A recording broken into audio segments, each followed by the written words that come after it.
My sister Haley ran up $600,000 in debt. My parents did not ask her to pay it.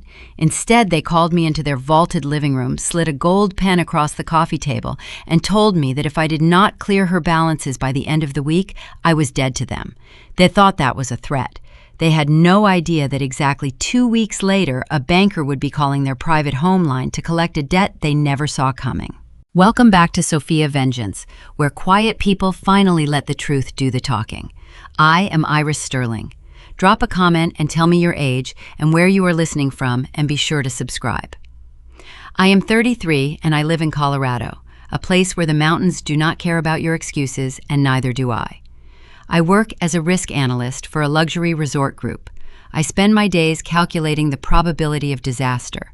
I look at snowpack, structural faults, and financial liabilities, and I decide what is safe to build on and what is going to collapse. I knew a bad investment on sight, and Haley was a bad investment.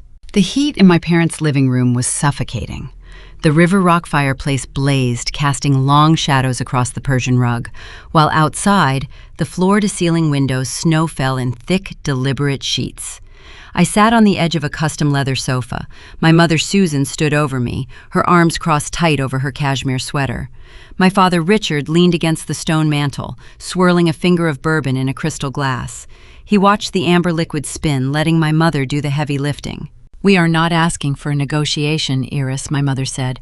Her voice had the clipped rhythm of a woman used to directing charity galas and household staff. "Haley is in trouble. Real trouble. The vendors are calling her house. The creditors are threatening to sue. You have the savings. You have the liquid assets." I looked at the gold pen resting on the table, then up at her. She did not look distressed. She looked impatient. Haley had opened a lifestyle boutique 3 years ago, a vanity project built on curated online aesthetics and high-interest credit cards. I had warned them it would hemorrhage cash. They had called me unsupportive. Now the bill was due. $600,000, I said. My voice was perfectly flat in the quiet room. "You want me to wipe out my portfolio because Haley maxed out her credit lines playing CEO." "She is your sister," my mother snapped, taking a step forward.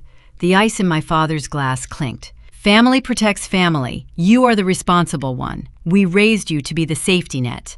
"You raised me to be a bank," I corrected. I stood up. I did not raise my voice, and my hands did not shake. I just looked at the two people who had spent my entire life penalizing me for my independence while rewarding my sister for her helplessness. "I am not paying it." Silence rushed into the room, heavier than the snow piling up against the glass outside. My father stopped swirling his drink. My mother's face flushed a mottled red, the color creeping up her neck. In the Sterling family, disobedience was not just frowned upon. It was treated as a crime against the family name. "If you walk out that door without authorizing the transfer," my mother warned up, her voice dropping to an icy whisper, "you are dead to us. Do you hear me? We only have one daughter now." They waited for the flinch. They expected the tears, the apologies, the frantic backpedaling that had defined my childhood whenever they threatened to withdraw their affection. They thought I would reach for the pen, just to keep my place at their table. I smoothed the crease of my wool trousers and picked up my car keys. "That is fine," I said. I did not slam the door on my way out. I pulled it shut with a quiet click. The mountain air hit my lungs like cold water, sharp and bitter and incredibly clean. I walked down the driveway, my boots crunching rhythmically against the frozen gravel. I had survived the emotional extortion, but as I reached my car, my analytical mind was already turning over a strange detail. They had not begged. They had demanded with a bizarre undercurrent of desperation that did not match the situation. A parent asking a favor is one thing. A parent giving an ultimatum over someone else's debt meant there was a piece of the equation I was missing. I slid into the driver's seat and started the engine. The heater kicked on, blowing cold air against my hands. Before I could put the car in gear, my phone illuminated the dark cabin. A text message banner flashed across the screen. "Fraud alert. Action required on Sterling First National credit line." I stared at the glowing letters. I had not banked with First National since my freshman year of college. The account had been dormant for over a decade. My finger hovered over the screen. The trap had not just been set in that living room. It had already snapped shut. My parents just did not know who they had caught in it yet. Monday morning arrived with a sharp drop in barometric pressure. I sat at my desk in the Resort Operations Center, insulated from the biting wind rattling the reinforced glass. Two wide monitors illuminated my face in the dim room. On the left screen, topographical maps of the upper ridge displayed color-coded stress zones. On the right, stability algorithms calculated the weight tolerance for a new ski lift pylon. Avalanche forecasting is an exact science built on hidden weaknesses. You must look at the snowpack not as a single unified blanket, but as a historical record of unseen failures. A warm afternoon here creates a slick crust. A sudden deep freeze there forms a brittle foundation. On the surface, the mountain always looks pristine, beautiful, and solid. Underneath, a microscopic fracture is simply waiting for the right trigger to bring the entire facade crashing down into the valley. My family operated on the exact same structural logic. Living in Colorado teaches you a brutal, uncompromising kind of accountability. The landscape does not negotiate. You do not summit a 14,000-foot peak without the proper gear, and you certainly do not expect a stranger to freeze to death on a glacier because you decided to climb in designer sneakers. That rugged self-reliance is baked into the soil of this state. You pack your own provisions, you check your own ropes, and you carry your own weight. Haley never touched the soil. She lived her entire life on the internet, projecting a carefully curated reality of silk blouses, artisanal lattes, and high-altitude luxury. 3 years ago, she opened a boutique downtown. She called it an experiential lifestyle brand. I called it a monumental financial liability. She signed a commercial lease she could not afford in a premium retail district, stocked inventory that nobody in a ski town actually bought, and funded the operating deficit with high-interest credit. She climbed without ropes, supremely confident that when she eventually slipped, I would be positioned right underneath her to break the fall. That was the origin of the $600,000 debt. It was not a sudden, unforeseen catastrophe. It was a slow-motion avalanche of velvet display couches, imported candles, and unpaid vendor invoices. My desk phone buzzed. It was not my personal cell phone, but the direct secure office line. Very few people possess that specific number. I picked up the heavy black receiver, keeping my eyes fixed on the topographic radar. Aunt Diane did not bother with a standard greeting. Diane was my father's older sister, a woman who treated emotional guilt the way a sculptor treats wet clay. She molded it, shaped it, and fully expected everyone else to stand back and admire the resulting masterpiece. "Your mother called me in practiced hysterics," Iris Diane said. Her voice trembled with theatrical grief. "I cannot believe you would abandon your own flesh and blood over money. You know how fragile Haley is right now. You know your parents are getting older and cannot handle this kind of stress." I kept my eyes on the screen. The red zones on the map indicated a high probability of sheer failure near the summit. I did not sigh. I did not offer a defensive explanation. "Diane," I said, keeping my tone even and devoid of inflection, "did my mother tell you the exact amount Haley owes the creditors?" There was a brief, telling hesitation on the line. The transmission hummed in the quiet office. "Well, she said it was a substantial burden," Diane stammered, losing a fraction of her momentum. "But that is what family savings are for. We help each other when times get tough." "She owes $600,000, Diane." I spoke the numbers slowly, distinctly, letting the zeros take up all the available space in the room. The silence on the other end stretched thin and taut. Diane recovered quickly, pivoting smoothly back to the established emotional script she had been assigned to deliver. She was acting as the family's first flying monkey sent to test my perimeter defenses. "Money is just paper, Iris," she argued, her pitch rising. "Family is forever. If you let your sister drown in this mess, you will have to look at yourself in the mirror every single morning knowing you chose your bank account over her life. How will you sleep at night?" I pressed a key on my keyboard, bringing up the localized weather radar. "I am looking at myself right now," I replied, my voice as calm as a frozen lake. "I am very comfortable. If you feel this strongly about Haley drowning, I suggest you wire her the funds today. I can send you the bank routing details right now. How much should I put you down for?" Diane gasped a sharp intake of breath. "You are cold, Iris. You have always been a cold, unfeeling girl." "I am practical," I corrected, "and I am at work. Do not call this secure line again." I placed the receiver back on the cradle. I did not slam it down in anger. I just quietly severed the connection. That is the secret to dismantling emotional extortion. You do not fight it. You give the manipulator nothing to push against. By shutting Diane down with sterile facts and refusing to participate in her dramatic theater, I created a vacuum. My unbroken silence would only make my parents increasingly desperate. Desperate people make mistakes, and financial mistakes always leave a paper trail. I turned my attention away from the mountain topography and opened a secure, encrypted browser window. The text message from the night before still bothered me deeply. A fraud alert from First National. I needed to understand the true magnitude of Haley's failing business before I contacted the bank's fraud department. I logged into the state public records database. It requires a small fee to pull commercial filings, civil judgments, and uniform commercial code liens. I gladly paid it. I typed in the registered corporate name of my sister's lifestyle boutique and hit enter. The results populated instantly, filling the screen with an array of red flags: delinquent tax notices from the State Revenue Department, default judgments from regional textile suppliers, a pending lawsuit from her commercial landlord for 6 months of unpaid rent. Haley had not just mismanaged the boutique, she had driven the enterprise into a concrete wall at top speed, and the wreckage was scattered across 3 different counties. But unsecured credit card debt and standard vendor disputes do not usually trigger a frantic living room ambush where parents demand their responsible child liquidate a life savings portfolio.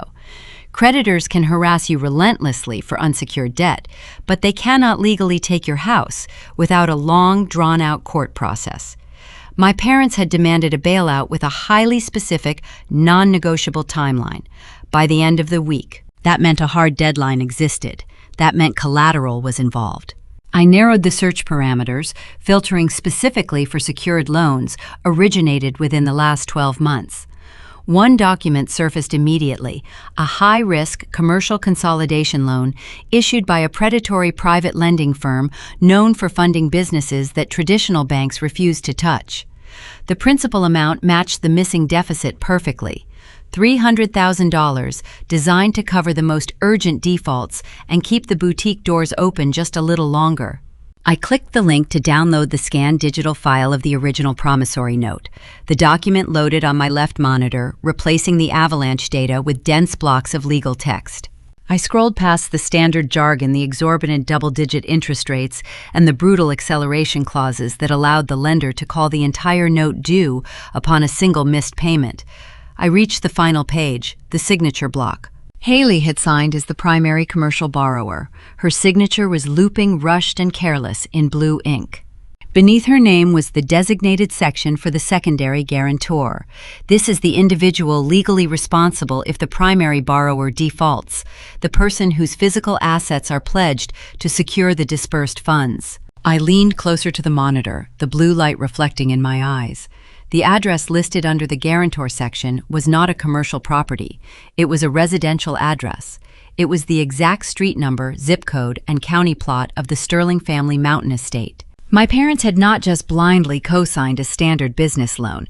They had leveraged their generational home, their prized possession, to cover my sister's vanity project.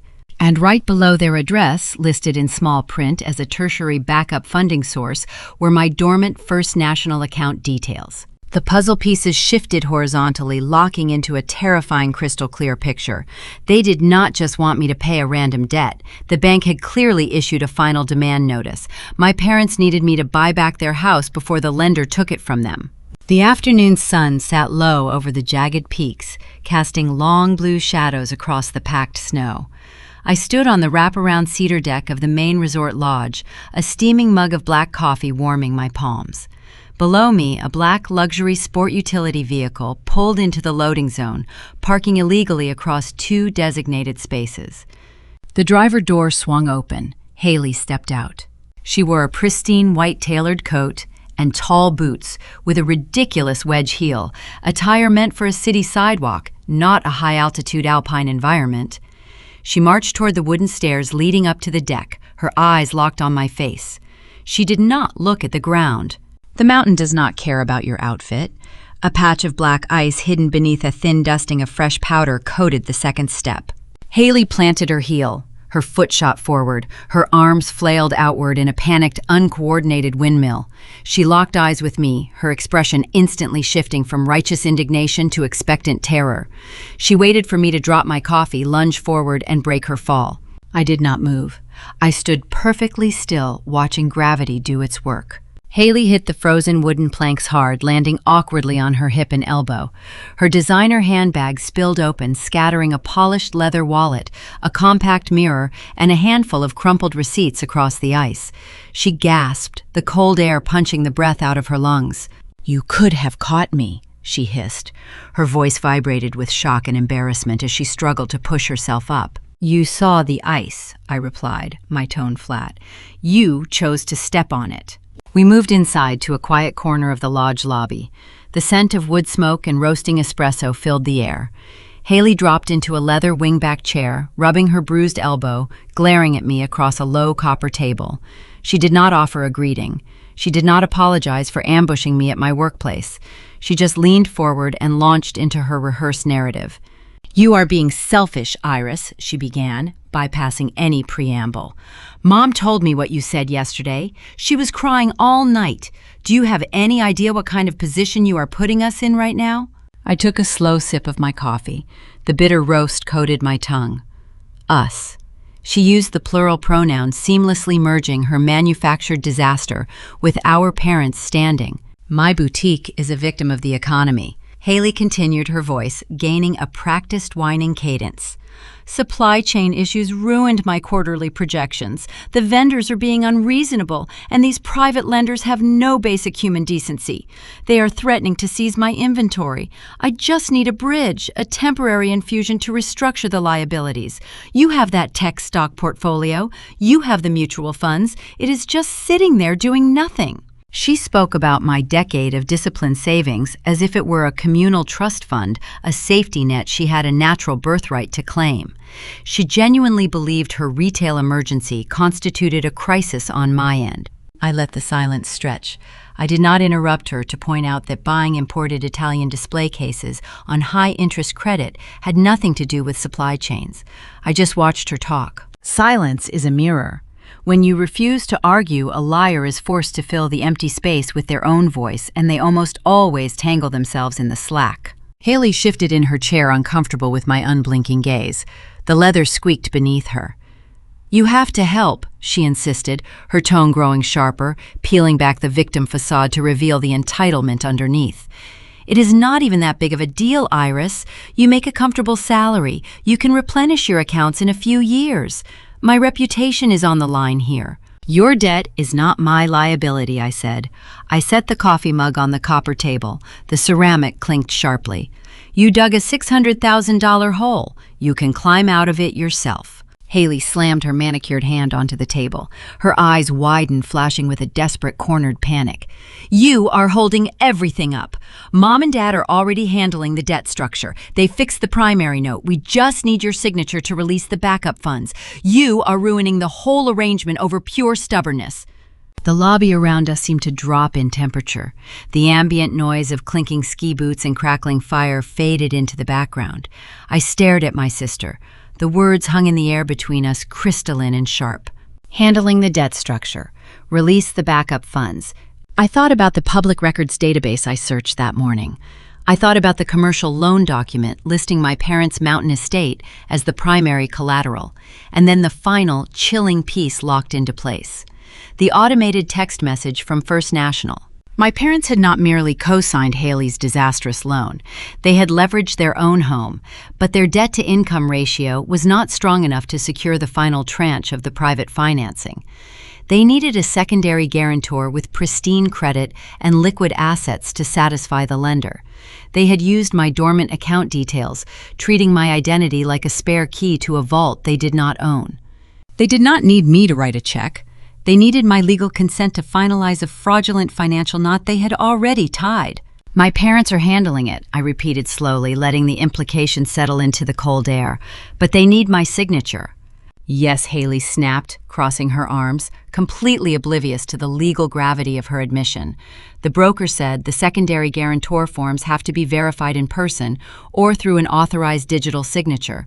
Mom said she sent you the link yesterday. Just click the box and this whole nightmare goes away. A cold chill washed over my skin, followed immediately by a sharp, clarifying focus. I was not dealing with entitled relatives throwing a tantrum. I was sitting across from a beneficiary of financial predators. My own parents were actively trying to encumber my financial future to mask their own catastrophic enabling. I stood up. I did not finish my coffee. "Where are you going?" Haley demanded, her voice rising in pitch, drawing the attention of a nearby family holding ski poles. "We are not done talking." "We are done," I said. I looked down at her. Her designer coat was still marked with a dark, wet stain from the ice outside. "You should check your balance, Haley. The bridge just collapsed." I turned and walked toward the exit. Haley shouted my name, but I did not stop. I pushed through the heavy wooden double doors, stepping back into the freezing wind. I pulled my keys from my pocket and walked briskly to my car. My heart beat with a slow, measured rhythm. The betrayal was profound, but my risk analyst training overrode the emotional damage. When you discover a structural fault, you do not mourn the building. You evacuate and reinforce the perimeter. I started the engine and pulled out of the resort parking lot, pointing the nose of the car down the winding mountain pass. I was not going home. I was driving straight to the regional branch of First National Bank in the valley. The lender had required an authorized signature to finalize the backup funds, which meant the trap was primed but not yet locked. If my parents thought they could forge my consent or pressure me into signing away my autonomy, they had severely underestimated my threshold for self-preservation. I merged onto the highway, gripping the leather steering wheel. The digital clock on the dashboard read 2:15 in the afternoon. The bank closed at 5. I had exactly 2 hours and 45 minutes to walk into the fraud department, freeze my identity, and permanently sever the financial artery my parents were trying to tap. As the car descended the steep grade, my phone buzzed in the cup holder. A calendar notification appeared on the screen. It was a reminder for my parents' upcoming 40th wedding anniversary party at the estate, an elaborate catered affair designed to showcase their wealth and social standing to the entire county. They were planning a grand celebration on a stage that was actively catching fire, and by the time I left the bank today, they would be standing in the ashes.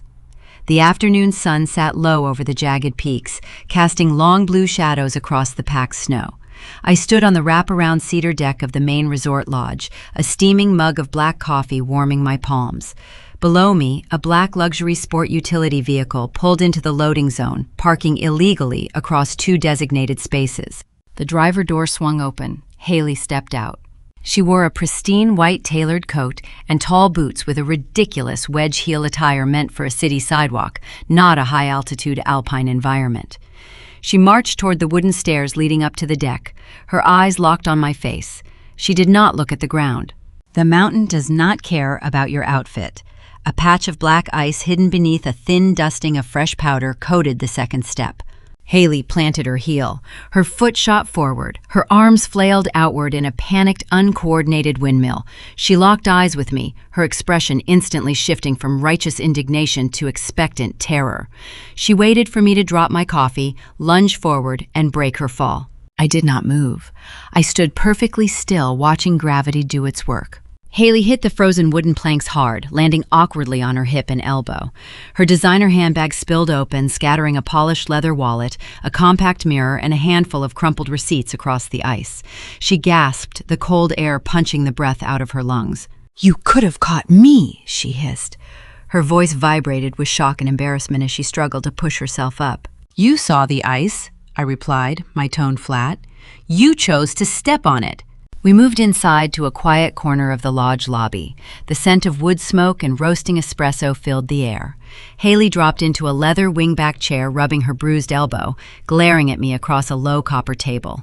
She did not offer a greeting. She did not apologize for ambushing me at my workplace. She just leaned forward and launched into her rehearsed narrative. "You are being selfish, Iris," she began, bypassing any preamble. "Mom told me what you said yesterday. She was crying all night. Do you have any idea what kind of position you are putting us in right now?" I took a slow sip of my coffee. The bitter roast coated my tongue. Us. She used the plural pronoun, seamlessly merging her manufactured disaster with our parents' standing. My boutique is a victim of the economy, Haley continued, her voice gaining a practiced whining cadence. Supply chain issues ruined my quarterly projections. The vendors are being unreasonable, and these private lenders have no basic human decency. They are threatening to seize my inventory. I just need a bridge, a temporary infusion to restructure the liabilities. You have that tech stock portfolio. You have the mutual funds. It is just sitting there doing nothing. She spoke about my decade of disciplined savings as if it were a communal trust fund, a safety net she had a natural birthright to claim. She genuinely believed her retail emergency constituted a crisis on my end. I let the silence stretch. I did not interrupt her to point out that buying imported Italian display cases on high-interest credit had nothing to do with supply chains. I just watched her talk. Silence is a mirror. When you refuse to argue, a liar is forced to fill the empty space with their own voice, and they almost always tangle themselves in the slack. Haley shifted in her chair, uncomfortable with my unblinking gaze. The leather squeaked beneath her. "You have to help," she insisted, her tone growing sharper, peeling back the victim facade to reveal the entitlement underneath. "It is not even that big of a deal, Iris. You make a comfortable salary, you can replenish your accounts in a few years. My reputation is on the line here." "Your debt is not my liability," I said. I set the coffee mug on the copper table. The ceramic clinked sharply. "You dug a $600,000 hole. You can climb out of it yourself." Haley slammed her manicured hand onto the table. Her eyes widened, flashing with a desperate, cornered panic. "You are holding everything up. Mom and Dad are already handling the debt structure. They've fixed the primary note. We just need your signature to release the backup funds. You are ruining the whole arrangement over pure stubbornness." The lobby around us seemed to drop in temperature. The ambient noise of clinking ski boots and crackling fire faded into the background. I stared at my sister. The words hung in the air between us, crystalline and sharp. Handling the debt structure. Release the backup funds. I thought about the public records database I searched that morning. I thought about the commercial loan document listing my parents' mountain estate as the primary collateral. And then, the final chilling piece locked into place. The automated text message from First National. My parents had not merely co-signed Haley's disastrous loan. They had leveraged their own home, but their debt-to-income ratio was not strong enough to secure the final tranche of the private financing. They needed a secondary guarantor with pristine credit and liquid assets to satisfy the lender. They had used my dormant account details, treating my identity like a spare key to a vault they did not own. They did not need me to write a check. They needed my legal consent to finalize a fraudulent financial knot they had already tied. "My parents are handling it," I repeated slowly, letting the implications settle into the cold air. "But they need my signature." "Yes," Haley snapped, crossing her arms, completely oblivious to the legal gravity of her admission. "The broker said the secondary guarantor forms have to be verified in person or through an authorized digital signature. Mom said she sent you the link yesterday. Just click the box and this whole nightmare goes away." A cold chill washed over my skin, followed immediately by a sharp, clarifying focus. I was not dealing with entitled relatives throwing a tantrum. I was sitting across from a beneficiary of financial predators. My own parents were actively trying to encumber my financial future, to mask their own catastrophic enabling. I stood up. I did not finish my coffee. "Where are you going?" Haley demanded, her voice rising in pitch, drawing the attention of a nearby family holding ski poles. "We are not done talking." "We are done," I said. I looked down at her. Her designer coat was still marked with a dark, wet stain from the ice outside. "You should check your balance, Haley. The bridge just collapsed." I turned and walked toward the exit. Haley shouted my name, but I did not stop. I pushed through the heavy wooden double doors, stepping back into the freezing wind. I pulled my keys from my pocket and walked briskly to my car. My heart beat with a slow, measured rhythm. The betrayal was profound, but my risk analyst training overrode the emotional damage. When you discover a structural fault, you do not mourn the building. You evacuate and reinforce the perimeter. I started the engine and pulled out of the resort parking lot, pointing the nose of the car down the winding mountain pass. I was not going home. I was driving straight to the regional branch of First National Bank in the valley. The lender had required an authorized signature to finalize the backup funds, which meant the trap was primed but not yet locked. If my parents thought they could forge my consent or pressure me into signing away my autonomy, they had severely underestimated my threshold for self-preservation. I merged onto the highway, gripping the leather steering wheel. The digital clock on the dashboard read 2:15 in the afternoon. The bank closed at 5. I had exactly 2 hours and 45 minutes to walk into the fraud department, freeze my identity, and permanently sever the financial artery my parents were trying to tap. As the car descended the steep grade, my phone buzzed in the cup holder. A calendar notification appeared on the screen. It was a reminder for my parents' upcoming 40th wedding anniversary party at the estate, an elaborate catered affair designed to showcase their wealth and social standing to the entire county. They were planning a grand celebration on a stage that was actively catching fire, and by the time I left the bank today, they would be standing in the ashes. I parked my car in the asphalt lot of the First National Regional Branch. The building was a modern structure of glass and steel, standing stark against the gray afternoon sky. I did not go inside right away. A good risk analyst never walks into a mitigation meeting without possessing the full spectrum of data. I needed the entire picture before I spoke to a representative. I opened my laptop, tethered it to my cellular connection, and logged into a secure identity monitoring portal. The heater in my car hummed softly, blowing warm air across my frozen knuckles. I initiated a comprehensive Tri-Bureau credit report.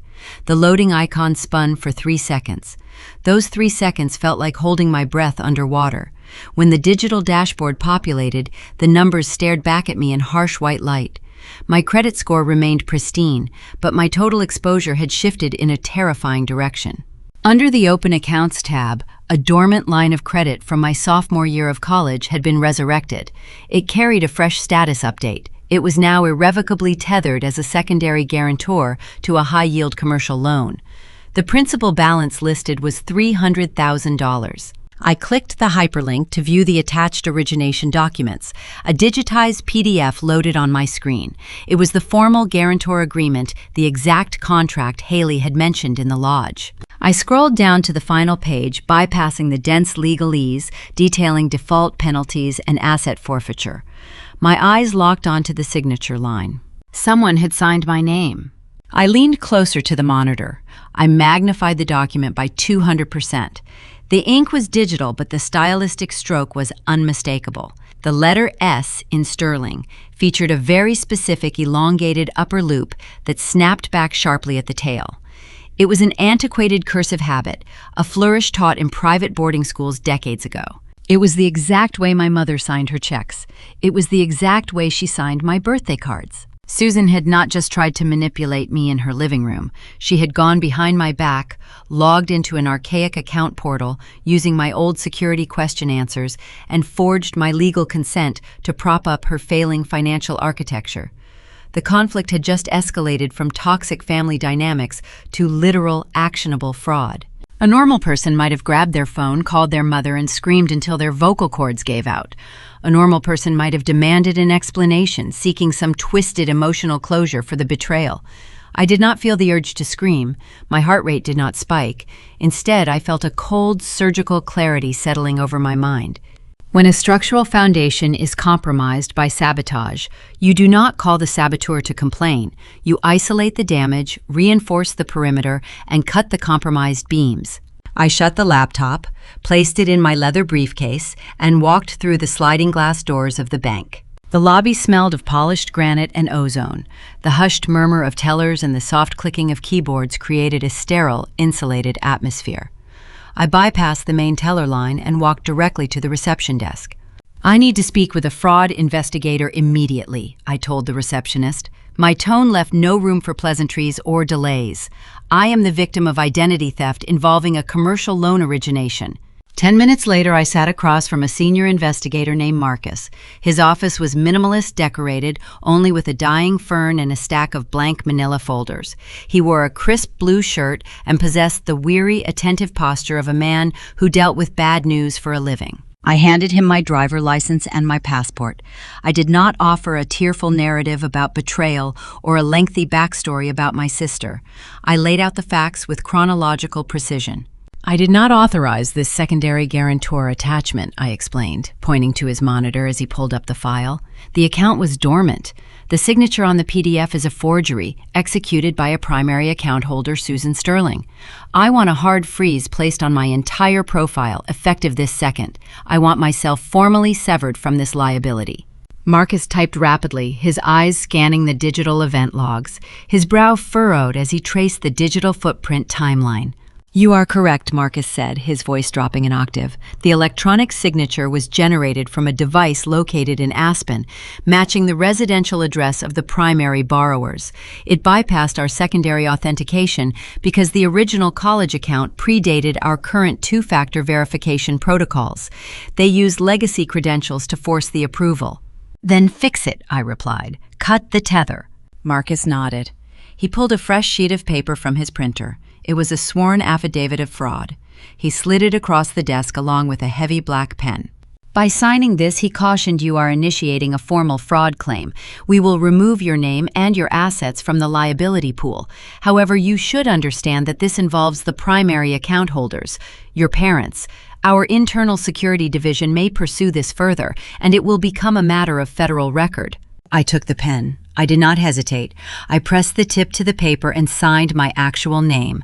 The strokes were sharp, efficient, and authentic. "I expect you to do your job," I told him. "What they did is their problem." I asked him for printed copies of everything. I needed the original forged document, the data log, proving the location of the signature, the confirmation of the hard freeze, and the stamped affidavit. I slid the crisp, warm papers into an empty manila folder I pulled from my briefcase. I was not just fixing a banking error. I was building a physical record, a shield made of undeniable proof. Marcus finalized the keystrokes. A confirmation chime echoed from his computer tower. "The severing is complete," he announced. "You are free and clear. Your assets are locked and protected from any external drafts." I thanked him and prepared to stand up, but Marcus did not look away from his screen. He leaned back in his chair, rubbing his chin, staring at the updated financial matrix of my parents' remaining loan. "Miss Sterling," Marcus said, a note of genuine apprehension creeping into his professional demeanor, "I think you should know what is about to happen on their end." I sat back down. I waited, holding my briefcase steady on my lap. "When the system removed your profile," he explained, "it automatically recalculated the risk assessment for the primary borrowers. This private lender issued the $300,000 bridge loan contingent on your liquid assets padding the risk. It is a strict algorithmic requirement for high-yield lending." "I understand how commercial risk works," I said. "What is their new ratio?" Marcus turned the monitor slightly so I could see the cascading red numbers populating the screen. "It is a catastrophic failure," he said plainly. "Without your credit score and your portfolio acting as the load-bearing pillar, their debt-to-income ratio has breached the maximum allowable limit. They no longer qualify for the funds that have already been dispersed to your sister." "What does the algorithm do next?" I asked, though I already anticipated the mechanical outcome. "It triggers an automated margin call," Marcus replied, looking me directly in the eye. "The lender will issue an immediate demand for the missing collateral to balance the ratio. If your parents cannot produce $300,000 in cash by the end of the business day, the system will initiate default protocols." "They do not have $300,000 in cash," I said. "They spent their liquidity keeping my sister afloat." "Then the lender will move against the hard collateral," Marcus said, "the Mountain Estate. The foreclosure notice will generate automatically. There is no human intervention at this stage. The machine simply balances the ledger." I looked at the red numbers on the screen. The trap my parents had set for me had snapped backward. By forging my name to save Haley, they had exposed their own home to an unfeeling automated algorithm. They had assumed I would eventually cave to their emotional demands, writing a check to quietly sweep the mess away. They never calculated the risk of me walking away entirely. I stood up and buttoned my suit jacket. I picked up the manila folder containing the proof of their crime. "Thank you for your time, Marcus," I said. I walked out of the bank and back into the freezing mountain air. The wind whipped across the parking lot, biting at my cheeks. I looked up toward the jagged peaks in the distance. The avalanche had just been triggered. The snow was already moving down the mountain. My parents just could not hear the rumble yet. They were too busy celebrating a victory they had not actually won, marshaling their forces to break my spirit, completely unaware that the ground beneath their feet had already vanished. The scent of melting fluorocarbon wax filled the insulated space of my garage. I stood over my workbench, pressing a heated iron against the base of my snowboard in long, steady strokes. The hot wax pooled and spread outward, filling the microscopic abrasions left behind by hidden rocks and jagged ice. Outside, the night wind howled against the reinforced garage doors, but inside, the rhythmic scraping of my tuning tools offered a calming mechanical focus. On the metal bench beside me, my phone buzzed. It rattled against a socket wrench, the screen illuminating the dim space. An incoming call from Uncle Robert flashed on the display. I did not reach for the device. I kept my hands on the iron. The call eventually timed out, routing directly to voicemail. A moment later, the automated transcript began populating on my screen, followed by the actual audio playing aloud through the speakerphone feature. Robert was my mother's younger brother. He had lived his entire adult life coasting on the Sterling family reputation, managing a failing regional car dealership that my father heavily subsidized behind the scenes. He had never built a successful enterprise with his own hands, yet he spoke with the unearned authority of a self-made patriarch. His voice echoed off the concrete walls of my garage, thick with rehearsed indignation and performative grief. "Iris, you need to call your mother right now," Robert commanded through the tiny speaker. "You are tearing this family apart over mere paper. We all make sacrifices for the people we love. Haley made a business mistake. It happens to the best of us. But allowing your parents to suffer the indignity of this stress when you hold the cure is selfish. Pick up the phone and do the right thing before you ruin your relationship with us permanently." I set the iron down on a heat-resistant pad. I picked up a rigid plastic scraper and began pulling it down the length of the board, peeling away the excess wax in long, satisfying white ribbons. A snowboard requires a perfectly smooth surface to glide over unpredictable terrain. Friction is the enemy of forward momentum. The exact same rule applies to psychological warfare. When someone tries to drag you into their manufactured chaos, any friction you provide only fuels their narrative. Answering Robert would create friction. Arguing with him would validate his false premise that I possessed a duty to save them. I finished scraping the edges and wiped the base clean with a microfiber cloth. My phone buzzed a second time, then a third. The campaign had escalated from isolated ambushes into a coordinated siege. My parents, realizing their direct ultimatums had failed to extract a signature in the living room, had deployed the extended family. They had weaponized the entire Sterling contact list, unleashing a swarm of flying monkeys to break my resolve. I carried the phone upstairs to the kitchen island. I poured a glass of ice water and scrolled through the accumulated notifications. There were 18 unread text messages and 7 new voicemails. Cousin Sarah sent a lengthy paragraph accusing me of acting like a heartless sociopath. She conveniently forgot the $10,000 my father gave her for a destination wedding she canceled 3 months later. Aunt Diane left another weeping audio message about loyalty. A distant great-uncle I had not spoken to since college emailed me a scripture verse about greed. They all sang the exact same chorus. I was the villain holding my family hostage over simple finances. I was hoarding my wealth while my poor sister suffered. None of them mentioned the forged signature. None of them mentioned the impending bank foreclosure. My parents had clearly curated a highly sanitized version of the truth, painting me as a vindictive hoarder refusing a modest request for a temporary bridge loan. I opened my laptop. I did not feel the urge to correct the record. Trying to defend your character to a mob operating on incomplete data is a useless exercise. Instead, I opened a blank spreadsheet. As a risk analyst, I process threats by quantifying them. I created 4 columns: name, relationship leverage, tactic employed, probability of escalation. I began typing, organizing the chaos into sterile rows of data. I logged Uncle Robert under authoritative guilt, noting his low leverage since I did not rely on him for anything. I logged Cousin Sarah under social shaming. I logged Aunt Diane under emotional manipulation. The rows filled up quickly, color-coded by threat level: green for harmless noise, yellow for potential reputational damage, red for financial risk. By categorizing their attacks, I stripped the messages of their emotional weight. They were no longer painful betrayals from relatives. They were just data points in a localized panic event. I responded to none of them. I did not type a single reply. I did not issue a single defense. I maintained an unbroken, suffocating silence. Narcissistic systems thrive on conflict and attention. They expect you to fight back because fighting back proves you still care what they think. When you offer total silence, you starve them of the drama they require to sustain their victim narrative. My lack of response created a vast vacuum. Across town, I knew exactly how my parents were interpreting that vacuum. In their insulated reality, my silence did not mean defiance. It meant I was wearing down. It meant I was feeling the heavy weight of the collective family disapproval, sitting in my house overwhelmed by the guilt they had manufactured. They likely believed I was currently logging into my brokerage accounts, preparing to liquidate my assets to buy my way back into their good graces. They were probably pouring a celebratory drink in their vaulted living room, congratulating themselves on a successful pressure campaign. They were premature in their victory lap, entirely unaware that the banking algorithms were still ticking down to their ruin. The sun set, plunging the mountain peaks into deep purple darkness. The temperature dropped into the single digits. I turned off the kitchen lights and moved to the living room, wrapping a heavy wool blanket around my shoulders. The notifications on my phone began to slow down as the extended family exhausted their outrage for the night. The siege was pausing to regroup.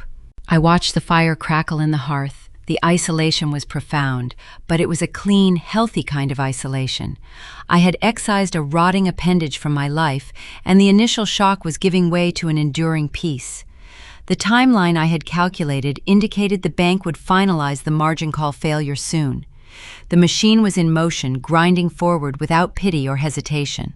The digital clock on the mantel read 11:45. The house was perfectly still, save for the wind outside. I was about to close my laptop and head up the stairs to my bedroom when the screen of my phone lit up one final time. The name flashing on the caller identification did not belong to a flying monkey. It did not belong to a manipulated cousin or a posturing uncle. It was Brent, Haley's husband. Brent was a quiet, practical man who managed a local logistics company. He had always seemed slightly out of place at the extravagant Sterling family gatherings, preferring to watch a football game in the corner rather than participate in the theatrical debates my mother orchestrated. He worked hard, he paid his taxes, and he had married my sister, believing she shared his grounded values. He was the innocent bystander in this financial collision, a man blinded by the curated facade his wife presented to the world. He thought her boutique was turning a profit. He thought they were saving for a down payment on a house of their own. I had not heard from Brent since the conflict began. He had stayed conspicuously absent from the barrage of text messages and voicemails. I picked up the phone and tapped the screen to open the message. The words were typed in a frantic, uncharacteristic rush, devoid of his usual careful punctuation. "Iris, please meet me. Haley is packing a bag in the middle of the night. What did your parents just do to the house?" The neon sign of the 24-hour diner buzzed a steady flat hum against the freezing Colorado midnight. I sat in a cracked vinyl booth at the far end of the restaurant. The air smelled of stale coffee and industrial floor cleaner. I stared out the fogged window into the empty parking lot. Headlights swept across the frosted glass. A silver pickup truck pulled into a spot near the entrance. The driver's side door opened. Brent stepped out into the bitter wind. He did not look like the composed logistics manager who usually attended our family holiday dinners. He looked like a man who had just survived a high-speed collision and was still waiting for the shock to wear off. His winter coat was misbuttoned. His jaw was covered in dark, uneven stubble. He walked through the diner doors clutching a thick bundle of envelopes secured with a wide rubber band. His hands trembled visibly as he approached my table. I did not offer a greeting. I simply pushed a heavy ceramic mug of black coffee across the laminate surface toward his empty side of the booth. He slid into the seat. He dropped the stack of envelopes onto the table. The paper hit the surface with a heavy thud. They were not standard bills. They featured the bright pink and yellow borders of final collection warnings. Some bore the seal of the State Revenue Department. Others carried the logos of high-interest credit agencies. I found them in the spare tire compartment of her sport utility vehicle, Brent stated. His voice was hollow, stripped of all its usual warmth. I woke up at 2 a.m. Haley was dragging a suitcase down the hallway. She told me she was going to a boutique sourcing retreat in Sedona. She was frantic. Her eyes were wild. I went out to her car to check the oil for her trip. I lifted the trunk panel. He stared at the stack of mail as if it were a venomous reptile. Brent was a pragmatic man. He understood margins, supply chains, and honest labor. He had married my sister believing she shared a fundamental respect for hard work. He had trusted her meticulously curated facade, believing the lifestyle brand she promoted online generated actual revenue. He had been the perfect mark for a woman who treated reality as an inconvenience. "Tell me the extent of the damage," I said quietly. Brent wrapped his shaking fingers around the coffee mug, drawing heat into his skin. "She drained our joint savings account," he whispered. "Every dollar we put away for a down payment on a house is gone. She opened 3 separate credit cards using my social security number. She maxed them out on inventory she never sold. The boutique is a mirage, Iris. The landlord locked the doors yesterday. She was not packing for a retreat. She was running away." He looked up at me. His eyes were red-rimmed and bright with unshed moisture. He was the ultimate collateral damage of the golden child syndrome. My parents had raised Haley to believe consequences were for other people. They had groomed her to expect a rescue at the first sign of discomfort. Brent was just another resource she had exhausted. When my extended family contacted me earlier that evening, I offered them nothing but silence. I treated their emotional manipulation with surgical detachment. But Brent was not a manipulator. He was a victim. I reached into my coat pocket and pulled out a sleek rectangular card. I slid it across the table, resting it directly on top of the delinquent notices. It bore the name of a ruthless divorce litigator in Denver, a woman known for dismantling hidden financial assets and securing airtight protective orders. "You need a lawyer, Brent," I instructed. "You do not need a loan, and you do not need to save her. You need to file an emergency financial injunction before the courts open tomorrow morning. You must separate your liability from her fraud immediately." He stared at the card. The reality of his marriage dissolving in a roadside diner seemed to finally crush the remaining breath from his lungs. He picked up the card and placed it securely in his wallet. The simple action shifted the dynamic between us. We were no longer awkward in-laws. We were allies standing on the outside of a burning building. "She was on the phone with your mother when I left the house," Brent revealed. His tone shifted, the despair hardening into a sharp, focused anger. "They were screaming at each other. That is when I found out what your parents actually did, the real reason they are hunting you." I kept my expression neutral, though my pulse quickened. I knew about the forged signature and the margin call, but I needed to know what the internal panic looked like behind their closed doors. "It is not just unsecured debt," Brent explained, leaning closer over the table. "Haley needed a massive cash injection a month ago to stop a supplier lawsuit. Your parents could not secure a traditional line of credit because their own debt ratios were too high. So they went to a shadow lender. They put up the Mountain Estate. They signed a deed of trust against the property to secure the final $300,000. He paused, letting the magnitude of the foolishness settle in the air. "They bet their house," he continued, "but they knew they could not afford the monthly premiums on that kind of predatory note. They did it anyway, because they were certain they could terrorize you into paying the principal balance before the first installment ever came due. They treated your bank account like an insurance policy they could cash out by applying enough emotional torture." The confirmation solidified my earlier calculations. My parents had engineered a catastrophic gamble, relying entirely on my psychological submission to save them from ruin. They believed my boundaries were a bluff. They assumed I would fold the moment they threatened to disown me. "Do they know the lender is calling the note?" I asked. Brent shook his head. "Not yet. Your mother is acting like everything is fine. She spent the entire afternoon finalizing the catering menu for their 40th anniversary party this weekend. She was yelling at a florist over the phone while Haley was begging her for cash. They are living in a delusion, Iris. They are throwing a gala on a sinking ship." "I am not going to catch them," I stated. "I know," Brent replied.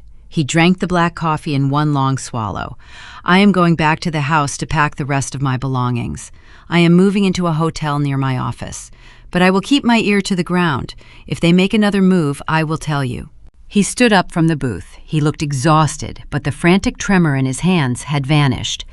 The truth is a painful remedy, but it cures the paralysis of confusion. He buttoned his coat and walked out of the diner, leaving the stack of pink and yellow notices sitting on the table. I remained in the booth. I gathered the delinquent bills and placed them into the leather briefcase resting beside me. I was building a comprehensive physical record of their destruction. The fraud affidavit from the bank, the public lien records, and now the irrefutable evidence of Haley destroying an innocent man. My phone buzzed in my pocket. I withdrew the device and glanced at the screen. It was an automated notification from the Postal Service delivery tracking application. A priority envelope had just been deposited into my home mailbox. The sender was listed as Susan Sterling. The weight and dimensions corresponded to premium stationery. The gold foil invitation to the grand anniversary party had arrived, bringing with it a written demand that would set the stage for their ultimate undoing. The county library smelled of old paper and lemon polish. I stood in the quiet reference section listening to the rhythmic mechanical hum of the public laser printer. The machine processed the digital public record requests I had submitted from the secure terminal a few minutes earlier. A fresh stack of documents slid into the plastic output tray. I reached out and picked up the pages. The paper was still warm from the thermal ink transfer. The physical heat of the sheets offered a sharp, striking contrast to the cold, clinical reality printed across them. These were not just municipal records. They were the architectural blueprints of a collapsing dynasty. I carried the warm pages to a scarred wooden table in the corner of the reading room and organized them into sequential piles. The first document was the certified deed of trust for the Mountain Estate. The county clerk's seal clearly outlined the secondary commercial lien my parents had recently executed against their own home. The second document was the sworn fraud affidavit I had generated at the bank yesterday, proving my forged signature and confirming my successful extraction from their liability pool. The third pile consisted of the pink and yellow delinquent collection notices Brent had surrendered to me at the diner the night before. The final piece was a printed copy of the state commercial bankruptcy filing guidelines, a dense legal document my sister would desperately need to read by Monday morning. I did not gather these papers out of malice. Malice is a volatile, emotional response, and emotions always create dangerous blind spots. I gathered them out of pure necessity. I slipped the warm pages into a thick manila folder and closed the cover. This folder was not a sword meant for attacking my family. It was an impenetrable shield meant to protect my perimeter. When you deal with people who construct their entire existence on synthetic realities and curated lies, your only effective defense is irrefutable documented truth. The folder was my armor against the avalanche they had triggered. I left the library and drove back to my house. I sat at my kitchen island, opening my laptop to verify the banking timeline. As a professional risk analyst, I understand exactly how automated financial systems operate. The banking machine does not possess human empathy. It does not care about your social standing in a luxury resort town, and it does not care about your family legacy. It only reads the math. When I removed my pristine credit profile from the guarantor slot yesterday, a digital tripwire was crossed. The bank algorithm immediately recognized a catastrophic risk failure within the loan structure. The system would issue an automated margin call to my parents today. They would have exactly 48 hours to produce $300,000 in liquid cash to satisfy the required ratio deficit. I knew they did not have the cash. They had exhausted their liquidity funding Haley and her illusions. The 48-hour cure period was already quietly ticking down, operating in the background of their lives without their conscious knowledge. I checked the calendar program on my screen. The automated default sequence would trigger at the close of business on Friday. By that evening, the legal department of the commercial lender would formally accelerate the debt and initiate repossession protocols. The timing was a masterpiece of unintended consequences. Friday was the exact day my parents were scheduled to host their extravagant 40th wedding anniversary gala at the Mountain Estate. Brent had sent me a brief text update that morning before he moved his belongings into a business hotel downtown. My mother was completely consumed by the event planning. She was currently directing a team of local florists arranging for imported orchids and custom ice sculptures to decorate the grand foyer. My father was finalizing the delivery of premium champagne cases. They were actively performing an illusion of generational wealth while standing directly on top of a live financial landmine. Their behavior defied basic financial logic, but it aligned perfectly with their lifelong psychology. My parents operated on a foundational belief that appearances literally shape reality. They viewed the mountain estate as a monument to their superiority. To lose it would be public humiliation, a fate they considered worse than death. Therefore, they could not acknowledge the possibility of losing it. They were using the lavish party as a magical ward against reality, believing that if the champagne flowed and the guests were sufficiently wealthy, the bank could not possibly take the house. More importantly, they operated on the absolute certainty that I would break before the deadline. They assumed my current silence was a symptom of internal guilt and emotional torment. They fully expected me to arrive at their party carrying a cashier check, purchasing my way back into their good graces, just in time to save the estate from the creditors. They had spent decades training me to carry their burdens. They could not fathom a scenario where I simply stepped out of the way and let the heavy burden crush them instead.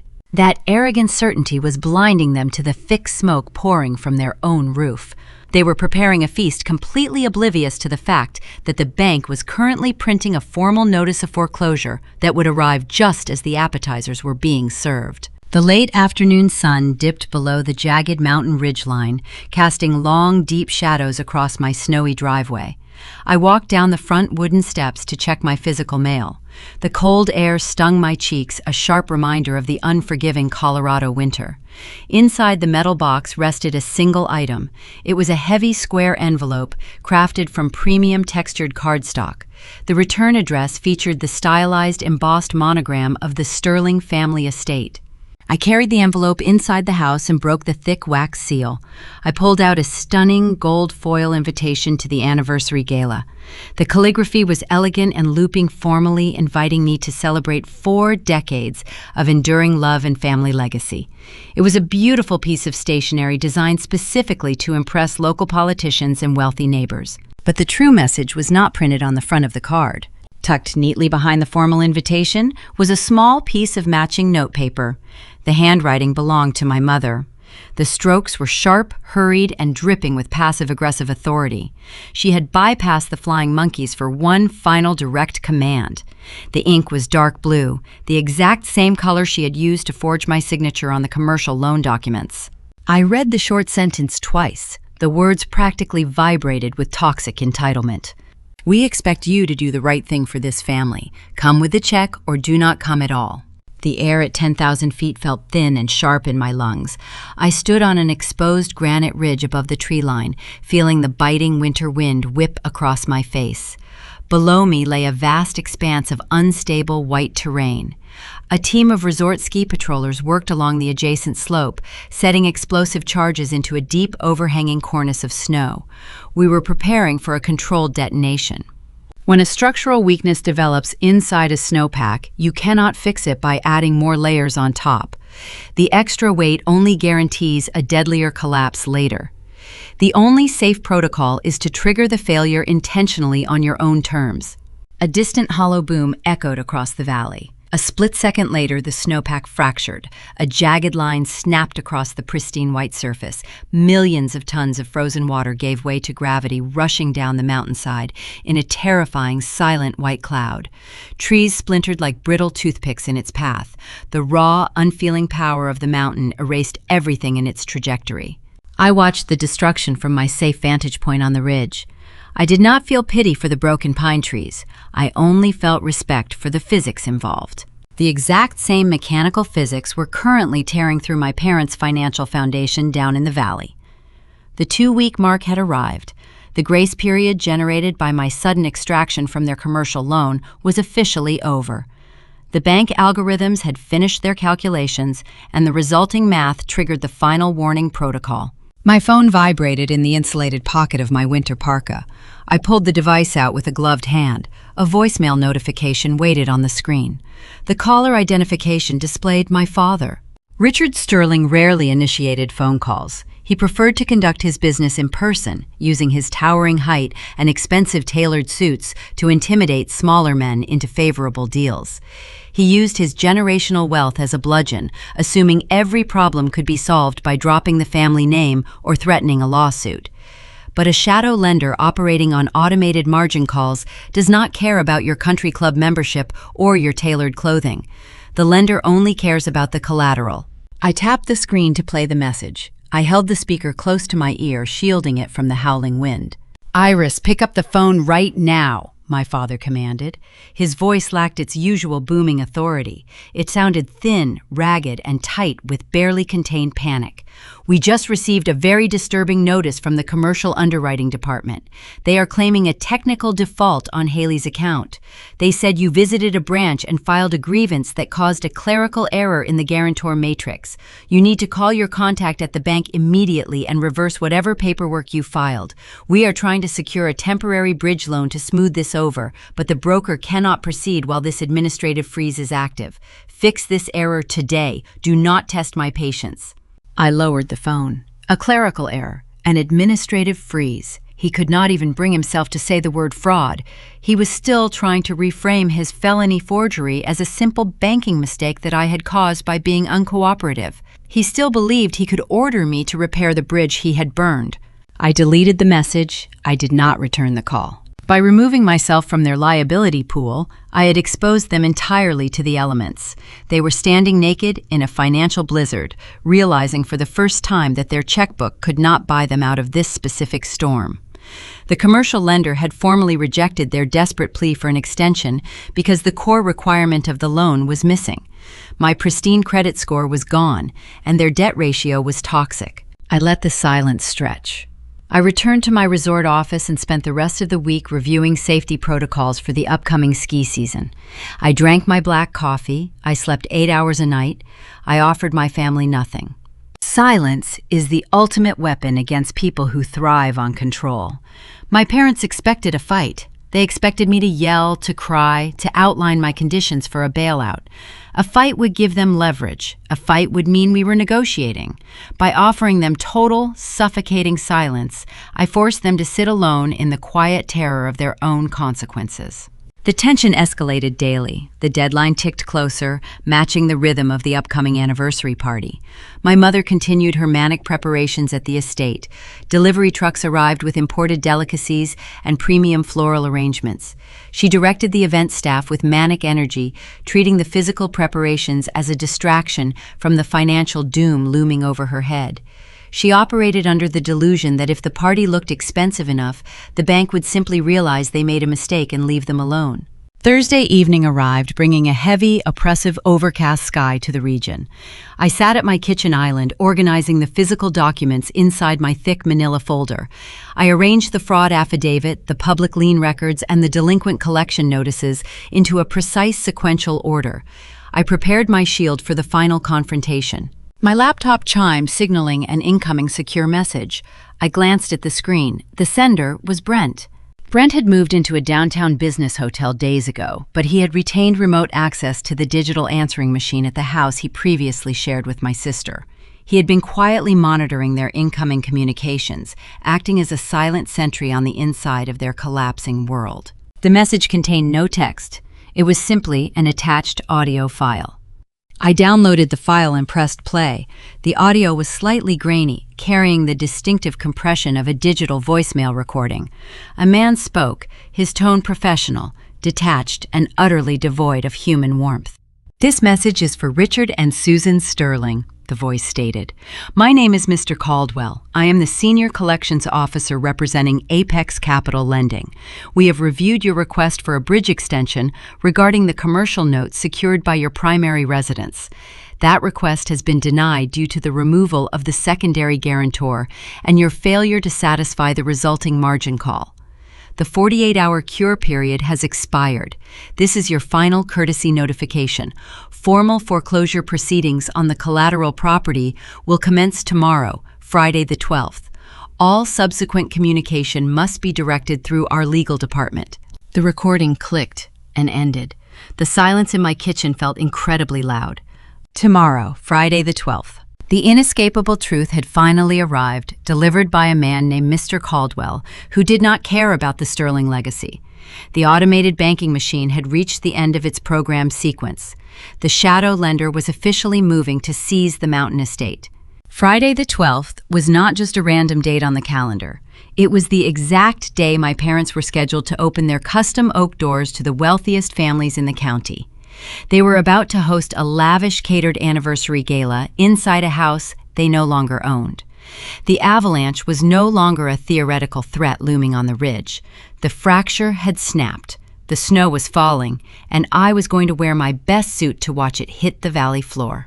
Friday evening descended upon the Mountain estate like a heavy velvet curtain, bringing a biting, bitter frost that coated the pine needles in solid ice. The sprawling timber property glowed defiantly against the dark Colorado sky, illuminated by thousands of warm white string lights draped meticulously across the exposed cedar beams. The grand circular driveway was packed end to end with imported luxury vehicles. Valets in crisp black uniforms rushed eagerly to open doors for oblivious wealthy guests who stepped out wearing heavy mink coats and tailored tuxedos. Inside the enormous home, a professional string quartet played bright classical music near the roaring River Rock fireplace. Premium catered food circulated constantly on silver trays carried by silent, invisible servers. It was a flawless, glittering projection of ultimate stability and generational power. It was also a financial crime scene waiting to be uncovered.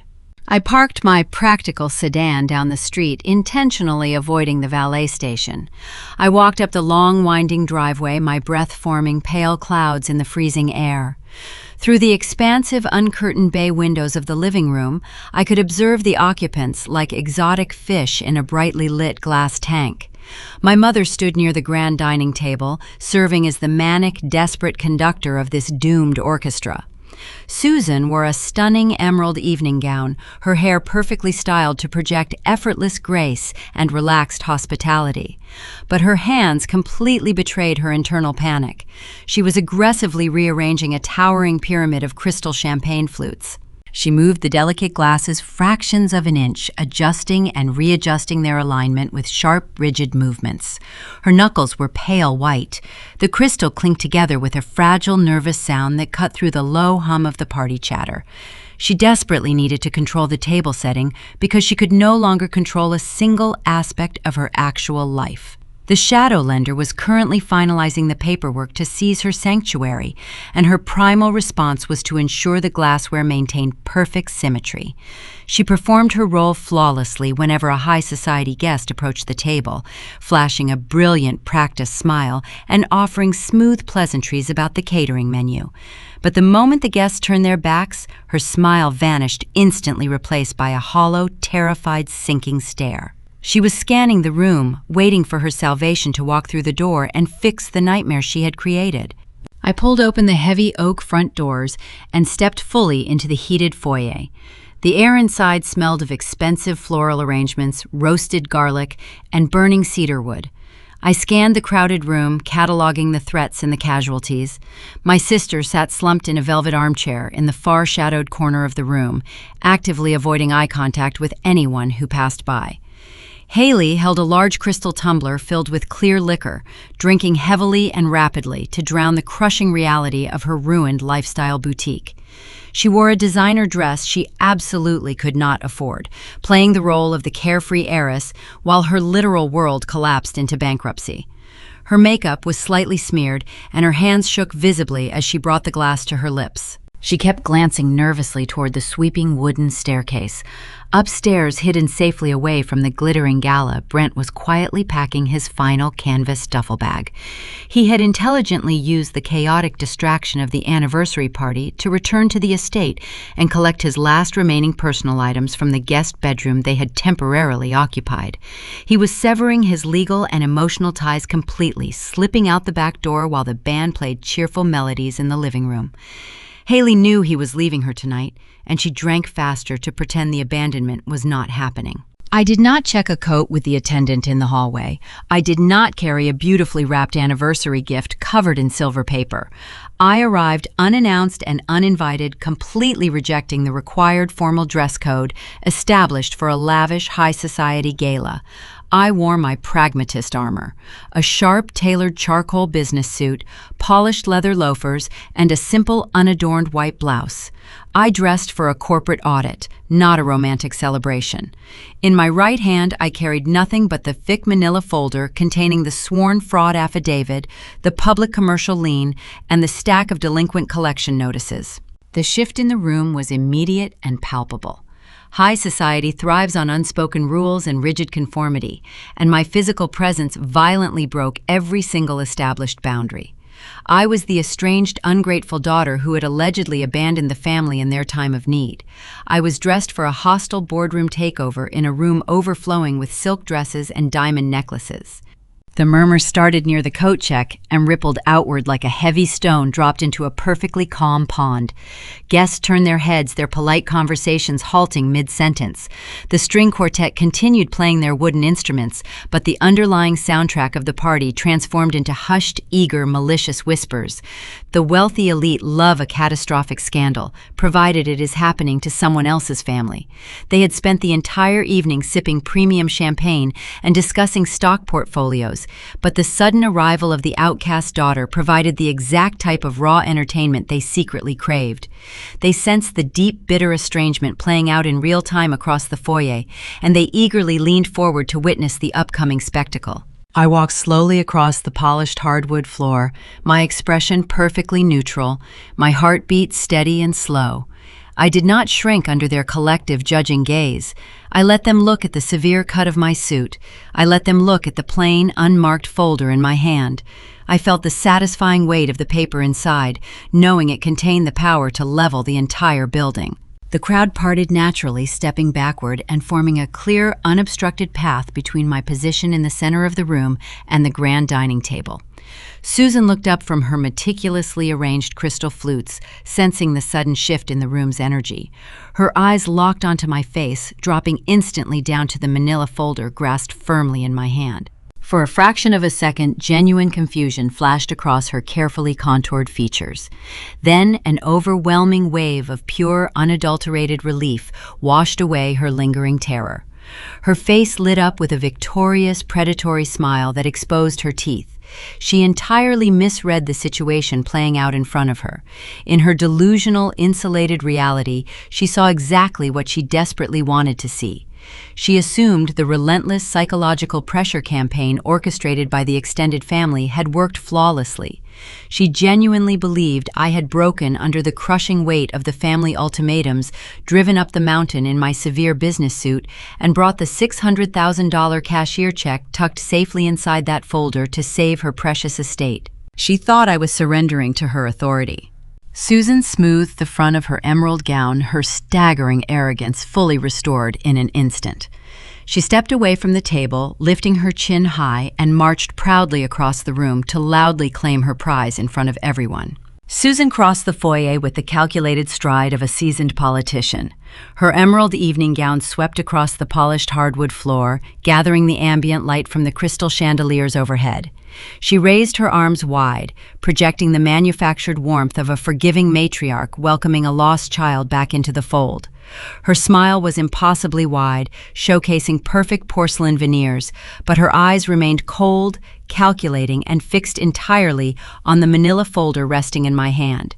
She was performing for the 50 wealthy guests watching us, weaving a narrative of maternal grace to mask her desperate financial thirst. She closed the distance rapidly, aiming for a theatrical embrace meant to smother any resistance and trap me in a display of public affection. I watched her approach with the detached observation of a risk analyst tracking a predictable storm front. I tracked the trajectory of her outstretched arms, noting the rigid tension in her shoulders and the heavy diamond bracelets sliding down her wrists. She expected me to freeze under the spotlight of her social performance. She assumed the overwhelming pressure of 50 staring strangers would force me into quiet compliance. When she reached the final step, she lunged forward, throwing her arms outward to encircle my shoulders. I simply shifted my weight to my left heel and pivoted my torso backward by 4 precise inches. I moved with fluid, unhurried grace, offering 0 resistance and 0 contact. Susan lost her momentum. Her arms snapped shut around empty space. She stumbled awkwardly, her high heels sliding a fraction of an inch on the polished floor. For a woman whose entire existence revolved around physical poise and aesthetic perfection, the missed embrace was a staggering, humiliating physical failure. She caught her balance by bracing one hand against a marble side table, her manicured fingers gripping the cold stone. A collective, sharp intake of breath echoed through the grand foyer. Somewhere near the fireplace, a guest dropped a silver appetizer fork onto a porcelain plate. The metallic clatter rang out like a gunshot in the dead silence. Susan recovered her balance, but she could not recover the mask. Her brilliant performative smile vanished, replaced by a tight, rigid grimace. The public narrative of the joyful family reunion had shattered before she even spoke a single word.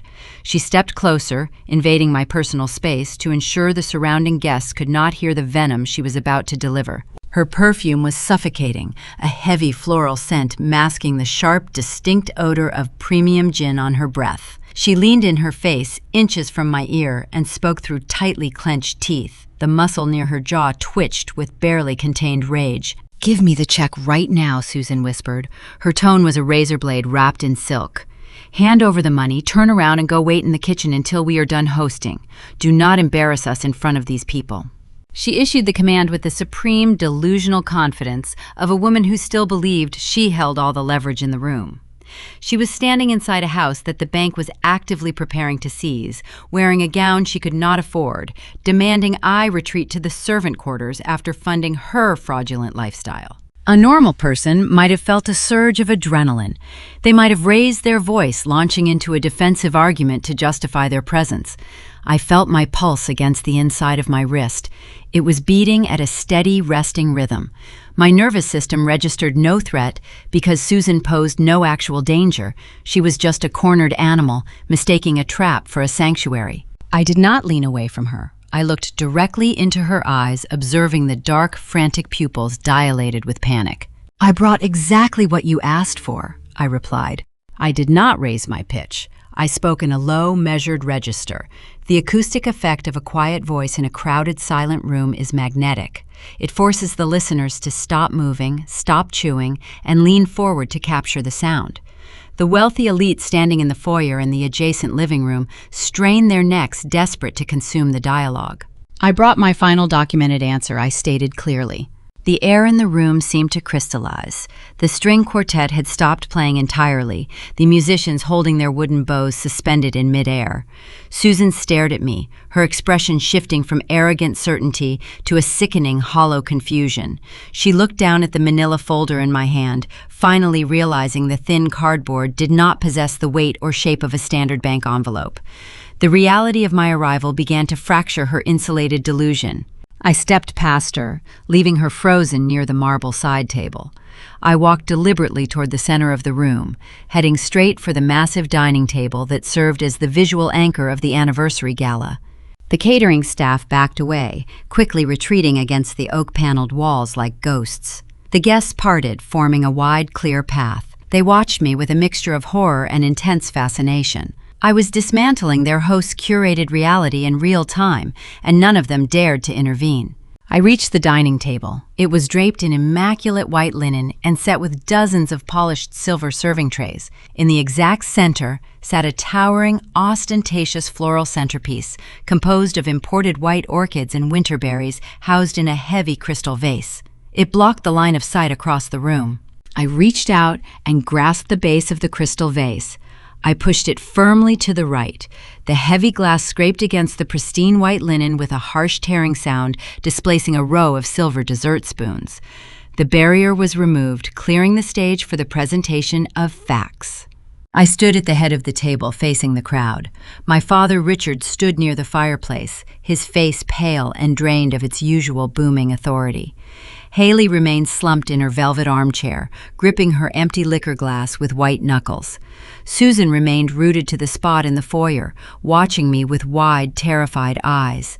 The audience held its collective breath, recognizing the undeniable shift in power. The risk analyst was no longer working in the background. The audit was happening right now in the light. I placed the thick manila folder directly onto the center of the white linen tablecloth. The cardboard made a crisp, authoritative snap against the hard wood beneath the fabric. I did not pause for dramatic effect. I hooked my finger under the top cover and flipped the folder open. The bright overhead light from the crystal chandelier hit the top document instantly. It was the sworn fraud affidavit I had executed with the bank investigator. The paper was stark white, but the corporate logo printed across the top margin demanded the attention of every single pair of eyes in the room. The bold red letterhead of First National Bank glared up from the table like a warning beacon in the dark. Richard stepped away from the stone fireplace. His crystal glass of bourbon sat forgotten on the mantel. He stared across the polished hardwood floor at the center of the dining table. The bright red corporate logo of First National Bank served as a glaring warning beacon resting in the center of the white linen. Richard possessed a built-in radar for financial threats. He had spent 40 years running corporate acquisitions, navigating boardrooms with ruthless precision. He recognized the shape of a legal catastrophe long before the details were spoken aloud. I watched his jaw clench. The internal pressure mounted until a small muscle near his left temple twitched with erratic, rapid spasms. His tailored suit seemed to hang differently on his frame, as if the air had been vacuumed out of the fabric. The wealthy guests leaned closer. They recognized the visual cues of a collapsing empire. The ambient noise of the gala evaporated, replaced by a tense, suffocating quiet. The string quartet remained frozen, their bows hovering inches above their instruments.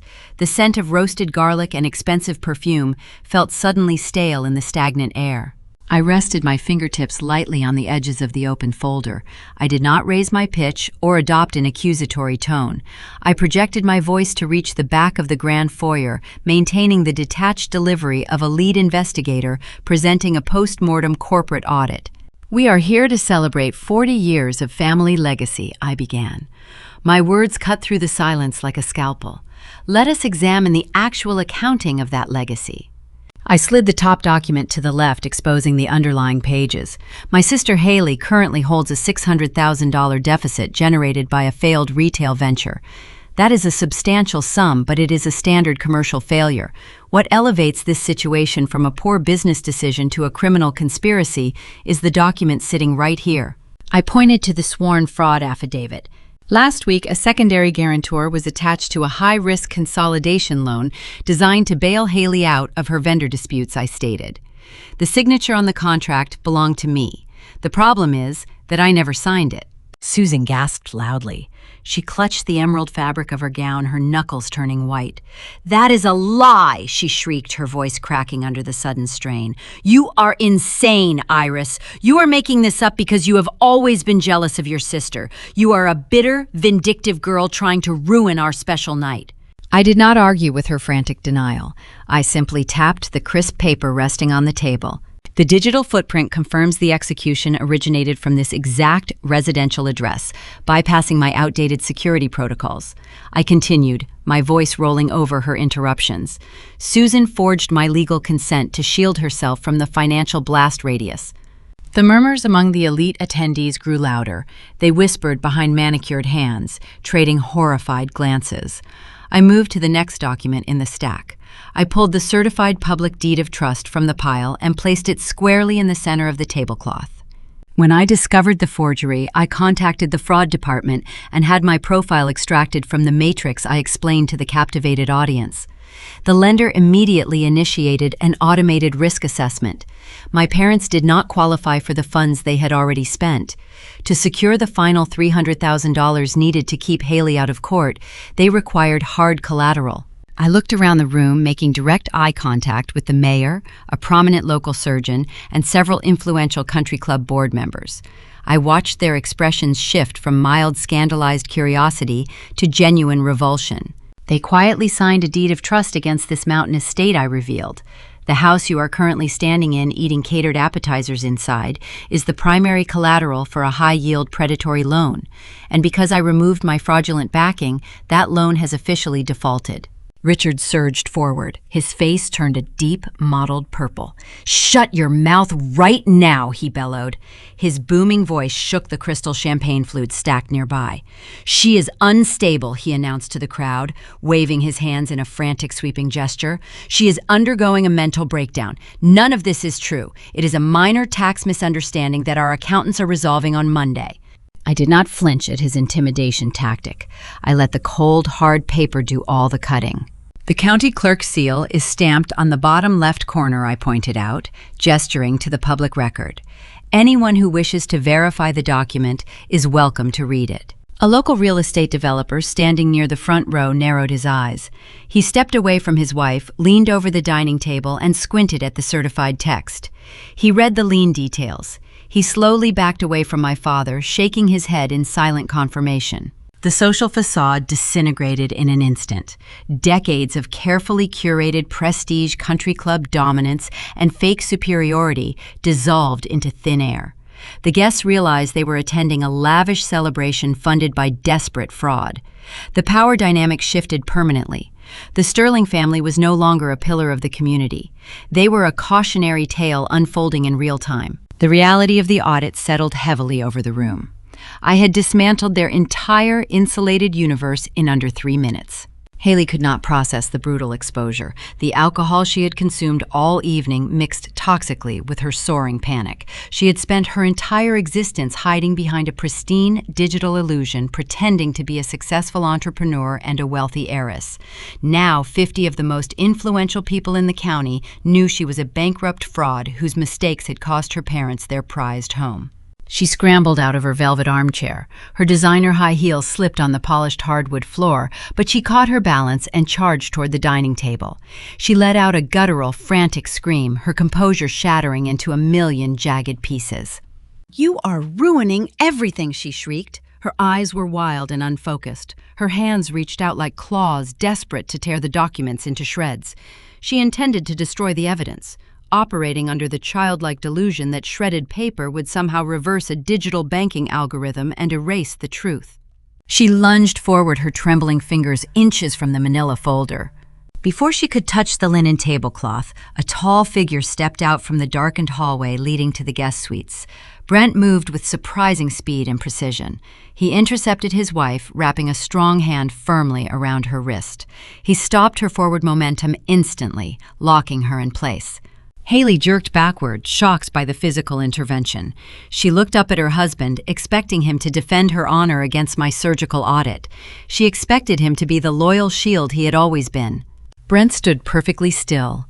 A heavy canvas duffel bag hung slung over his left shoulder, packed with his final belongings. He looked at the weeping, chaotic woman he had married. The innocent bystander had finally opened his eyes to the wreckage. "No, Haley," Brent said. His voice was loud, carrying a profound, weary finality that echoed clearly over the horrified silence of the guests. "It is already ruined." Brent released his grip on Haley. Her arm dropped limply to her side.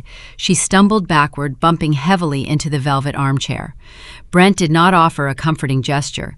He simply adjusted the heavy canvas strap of his duffel bag across his shoulder. He turned away from the woman he had promised to love. He navigated through the crowd of stunned onlookers without making eye contact. He walked toward the side corridor leading to the garage. The heavy security door clicked shut behind him. His departure finalized the end of their marriage. The quiet logistics manager had chosen self-preservation over toxic loyalty. The sound of that closing door jolted my father out of his paralyzed state. Richard realized the narrative was slipping away rapidly. He stepped into the center of the grand foyer. He straightened the lapels of his custom-tailored tuxedo. He possessed decades of experience manipulating corporate boardrooms. He had built his entire career on the principle that confidence could overwrite reality. If you spoke with enough authority, people would doubt their own eyes. He cleared his throat. He manufactured a deep, booming chuckle that echoed hollowly against the vaulted timber ceilings. "Please forgive this dramatic interruption," Richard announced to the room. He projected his voice to reach the guests hovering near the fireplace. "My daughter Iris has always possessed a flair for the theatrical. She works in risk management for the ski resorts. Her entire job revolves around finding worst-case scenarios. She sees complete disaster in every minor accounting transition. What you are witnessing is simply a misunderstanding regarding a commercial lease restructuring. We shifted some assets to assist Haley with her boutique expansion. It is a temporary liquidity bridge. My legal team and my accountants are resolving the paperwork discrepancy on Monday morning." Richard smiled warmly at the local mayor and the influential surgeon standing nearby. He radiated false assurance.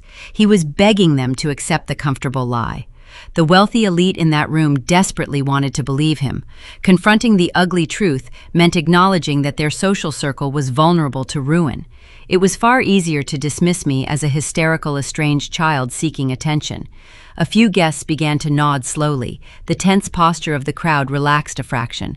The illusion of safety was fragile, but Richard was desperately trying to glue the pieces back together. Then a sound pierced the heavy atmosphere.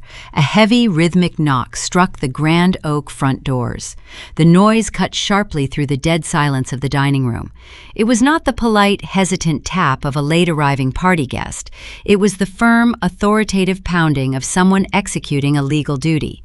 The valet attendants were busy retrieving coats for a couple attempting an early exit. The grand entrance was completely unguarded. The massive wooden doors swung inward. A gust of freezing mountain wind swept into the heated foyer. The bitter draft extinguished several decorative candles resting on the marble entry table. A man stepped across the threshold. He did not wear a tuxedo or a designer gown. He wore a faded gray winter jacket and heavy work boots. He carried a thick aluminum clipboard. He looked incredibly tired, completely indifferent to the opulent surroundings and the glittering chandeliers overhead. He was a professional process server. His entire livelihood consisted of hunting down evasive individuals and handing them bad news. People facing financial ruin routinely stop answering their phones and hide behind gated communities. This man had likely spent the entire week attempting to locate my parents. He probably tried the estate during the day, finding the security gate closed and the driveway empty. But tonight, the gates were locked open to accommodate the valet service. The house was blazing with light. The target was impossible to miss. The server wiped his boots on the entry mat. He scanned the room filled with frozen socialites.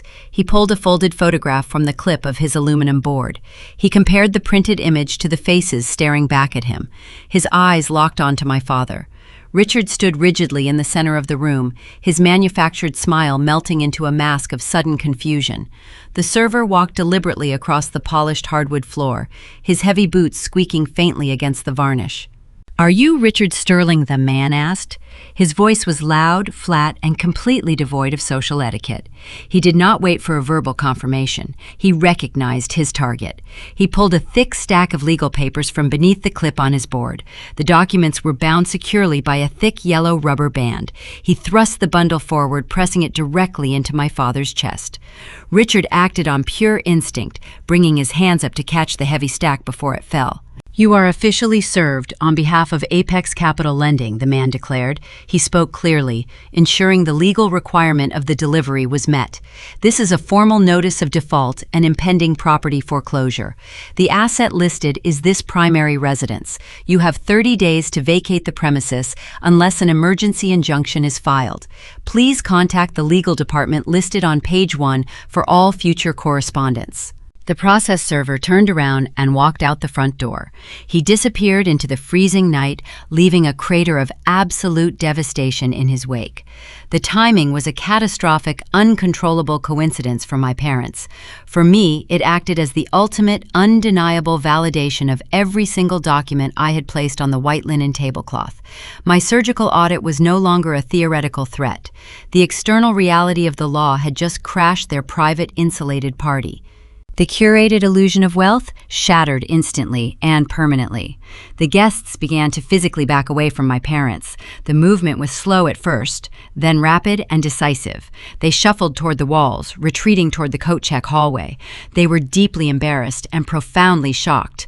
The social contagion of poverty terrified them more than any physical disease. They could not distance themselves fast enough from the sinking ship. The mayor whispered frantically to his wife, steering her toward the exit. The country club board members averted their eyes, pretending to inspect their wristwatches. Susan collapsed against the marble side table. She knocked a decorative silver tray onto the floor. The metal clattered loudly, but nobody moved to assist her. She covered her face with her hands, letting out a series of ragged, stifled sobs. The emerald gown suddenly looked like a cheap costume. Her manicured world had dissolved in front of her most important peers. There was no spinning this narrative. The foreclosure notice was a physical object resting in her husband's hands. Richard stared down at the documents. The bold red stamp of the lending agency glared back at him through the clear plastic cover sheet. The weight of the paper broke the final pillar of his lifelong arrogance. His shoulders slumped forward. The paper slipped from his trembling fingers, scattering across the polished hardwood floor. The rubber band snapped, sending the legal warning sliding toward the feet of the retreating guests. He slowly raised his head and turned to face me. His chest heaved with shallow, panicked breaths. The booming patriarch was gone. His expression was replaced by a look of pure, unadulterated terror. He took a stumbling step forward, reaching a shaking hand in my direction. "Iris," he whispered, his voice cracking with absolute desperation. "Please, you have to fix this." Richard stood among the scattered foreclosure notices. The heavy legal papers formed a messy white halo around his polished leather shoes. The booming patriarch of the Sterling family was entirely gone, replaced by a trembling, desperate old man. He reached his hand toward me, his fingers grasping at the empty air. The remaining wealthy guests did not wait to hear my response. The exodus was completely silent, driven by the intense, primal urge to escape a collapsing structure. Through the expansive floor-to-ceiling windows, I watched the luxury vehicles line up hastily along the circular driveway. Headlights swept across the frosted glass panes, illuminating the panic of the departing elite. The valet attendants scrambled to retrieve coats and keys, overwhelmed by the sudden mass evacuation. The people my parents had spent 4 decades trying to impress were now fleeing their home as if the timber walls were laced with poison. Susan remained slumped against the marble side table. Her manicured hands covered her face, and her shoulders shook with violent, uncontrollable sobs. The emerald evening gown, previously a symbol of her reigning social dominance, now hung on her frame like a tragic costume from a canceled play. She was mourning the sudden, brutal death of her curated public image. She was crying because her country club friends were currently sitting in their heated cars, texting the entire county about her failure. She did not feel any genuine remorse for forging my signature or attempting to steal my future. She was only devastated that she had been caught. "Iris, please," my father repeated, taking a hesitant step forward. His voice carried a sickening, hollow, pleading tone. He stepped directly onto the formal, legal warning from Apex Capital Lending, his expensive leather shoe leaving a dusty footprint across the red corporate stamp.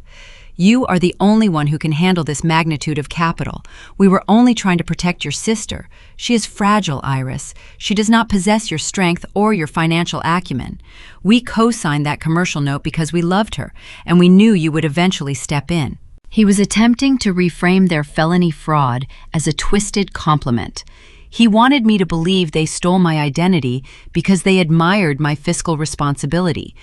It was the ultimate toxic maneuver, wrapping a catastrophic betrayal in the language of familial trust.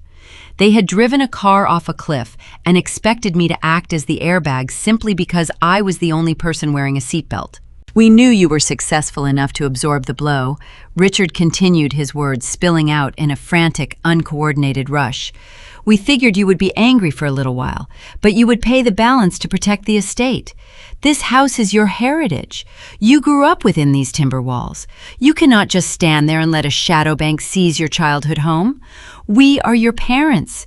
We made a miscalculation, but we did it for family." I listened to his rambling, pathetic justification without offering a single nod of validation. As a risk analyst, I evaluate catastrophic failures daily. I study the moment a system is pushed past its structural capacity. I was currently observing the psychological collapse of two people who had never faced a single consequence in their adult lives. They were experiencing the sudden, terrifying freefall of lost privilege. The arrogance was completely evaporated. Richard was a drowning man thrashing in deep water, desperately trying to pull me under the surface to keep himself afloat for 5 more minutes. He still refused to take accountability.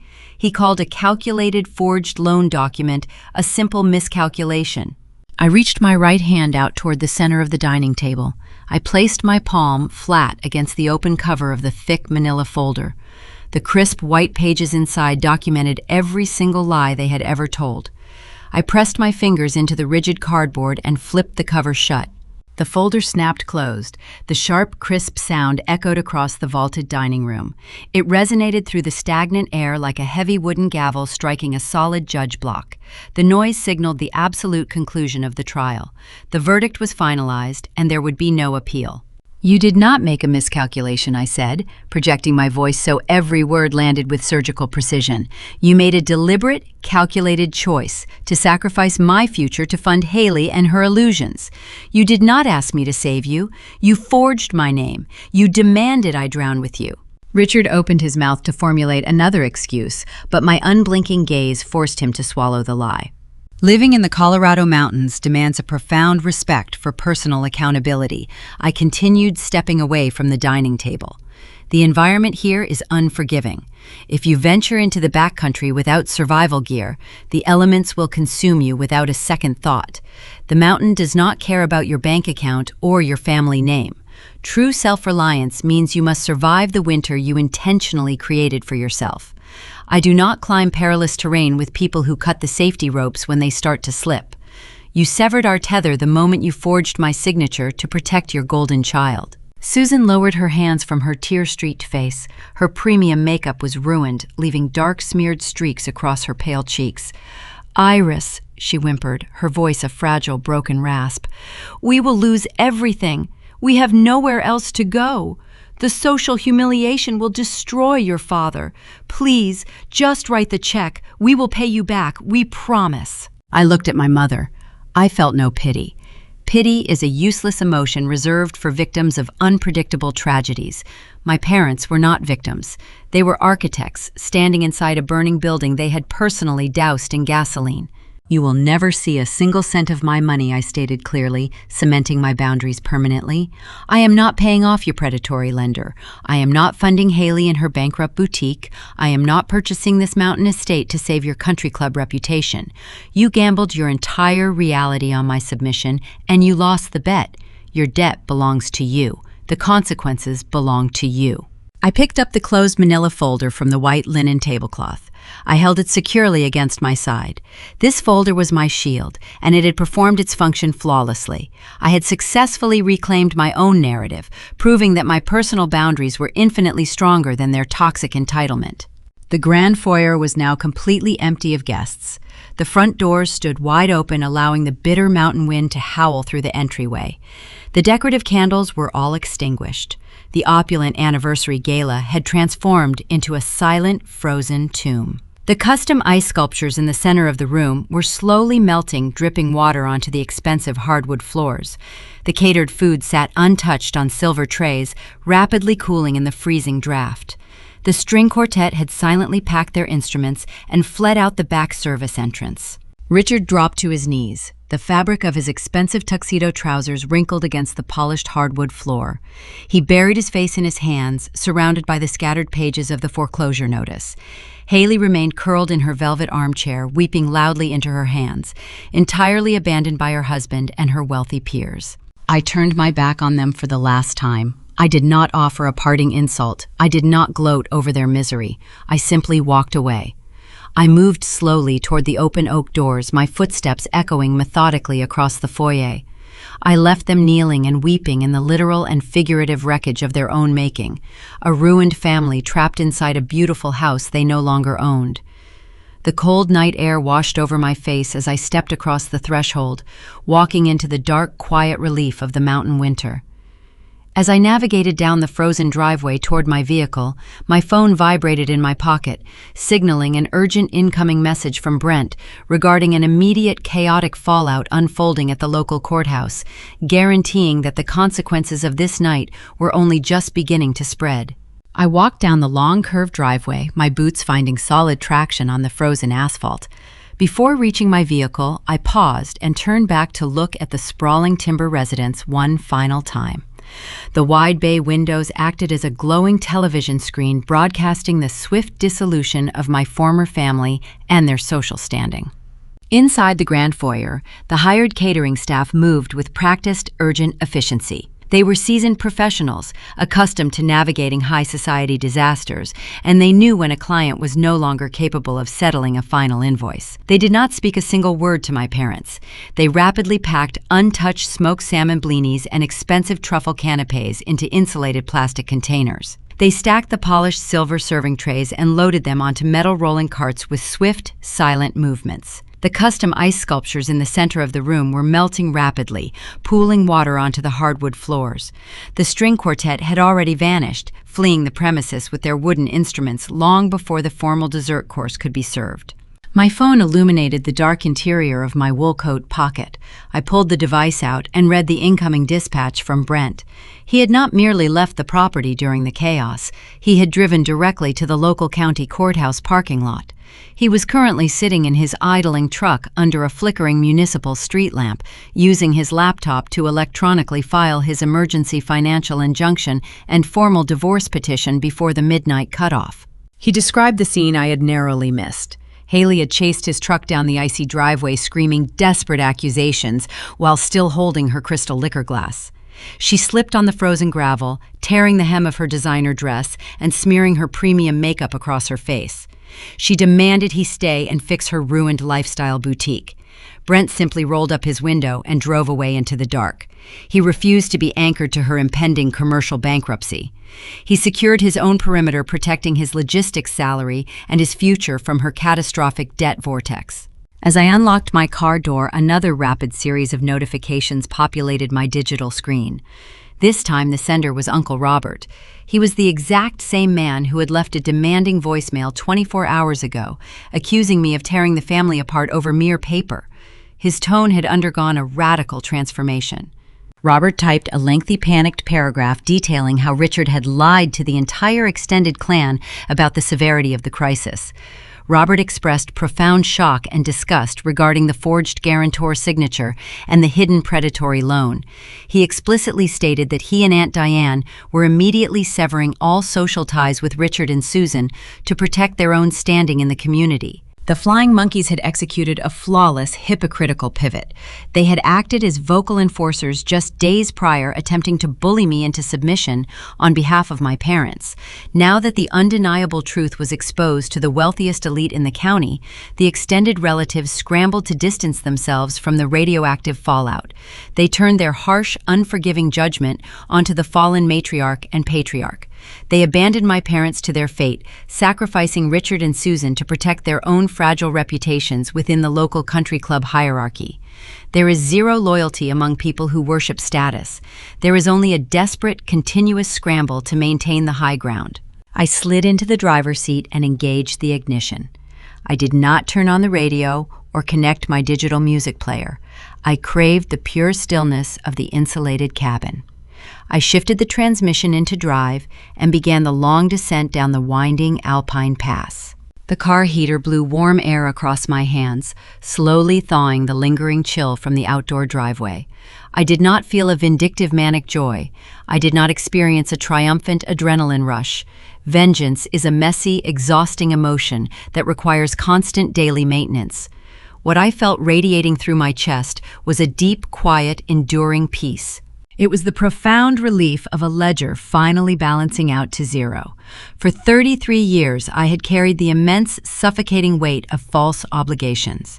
I had been systematically groomed to serve as the designated financial safety net, fully expected to absorb the impact every time Haley decided to jump without a parachute. I had lived under the constant looming threat of their conditional affection. That burden was officially lifted off my shoulders, left behind on the white linen tablecloth alongside the certified foreclosure notice. I navigated the steep, curving mountain roads with practiced precision, watching my headlights cut through the dark evergreen forest. I had studied environmental disasters my entire professional career. I knew for a fact that you cannot stop 1,000,000 tons of fractured snow once gravity takes control of the slope. You cannot reason with the momentum, and you cannot negotiate with the ice. You can only survive the destruction by recognizing the early warning signs and refusing to stand directly in its path. I had stepped aside, and the mountain had simply reclaimed what belonged to it. The winter season progressed without mercy, bringing heavy, relentless storms to the upper elevations of the state. I immersed myself in my resort risk analysis duties, detached from the chaotic legal battles unfolding down in the valley. I did not answer calls from unlisted numbers. I ignored the desperate emails from my mother begging for a temporary housing stipend. I marked their physical letters as return to sender. I maintained my impenetrable boundary, allowing the banking algorithms and the divorce attorneys to slowly process the remaining wreckage of their lives. Exactly 3 months passed since the disastrous anniversary gala. The harsh winter frost finally began to yield to the early muddy signs of a spring thaw. I received a corporate assignment to inspect a newly proposed ski lift location situated near the upper ridge of the county. The most direct route required me to drive past the old neighborhood. I steered my vehicle along the familiar winding residential road. The morning sun glared brightly against the melting snowbanks, creating a blinding white reflection across the asphalt. As I approached the final sweeping curve, the sprawling timber property came into view. The grand iron security gates were locked permanently in the open position. Parked squarely in the center of the circular driveway was a large commercial moving truck. The side panel of the enormous vehicle displayed the bold, recognizable branding of a corporate bank repossession agency. 2 workers wearing heavy canvas jackets were carrying the familiar custom leather sofa out the front doors, loading it unceremoniously into the dark cavern of the cargo hold. The reign of the Sterling family was undeniably over, but a sudden, jarring phone call from my resort legal department would quickly reveal that the shadow lender was not quite finished auditing the family name. The sudden phone call from my resort legal department that morning initially signaled a potential complication. The shadow lender had initiated a comprehensive asset discovery phase to satisfy the remaining balance of the defaulted commercial note. Their aggressive corporate attorneys attempted to subpoena my financial records, operating under the desperate assumption that I might still possess some obscure legal tether to my parents' estate. They cast a wide net, hoping to drag my liquid assets into the settlement negotiations. I did not panic. I did not experience a single spike in my heart rate. I simply walked down the hall to our lead corporate counsel and handed him my thick manila folder. It contained the sworn fraud affidavit, the verified digital footprint of the forged signature, and the formal release confirmation from First National Bank. My attorney sent exactly 1 certified letter back to the predatory lender. The firm reviewed my airtight documentation and immediately dropped my name from their pursuit permanently. They realized I was an impenetrable fortress, leaving my parents completely exposed on the barren battlefield. That was the absolute final interaction I ever had regarding the financial collapse of the Sterling family. The legal system processed the remaining wreckage with the cold, unfeeling efficiency of a meat grinder. The bank formally seized the sprawling timber property, liquidating the remaining physical assets at a steep discount during a public municipal auction. Richard and Susan lost everything. The generational wealth they wielded like a weapon evaporated entirely, absorbed by exorbitant legal fees and the brutal mathematics of compound interest. They were forced to vacate the premises and downsize into a cramped 2-bedroom apartment located on the industrial side of the valley. The transition was a staggering physical and psychological descent. There are no vaulted ceilings or river rock fireplaces in their new reality. The architecture consists of cheap drywall and stained carpet. There is no circular driveway filled with imported luxury vehicles, and there are certainly no valets rushing to open their doors.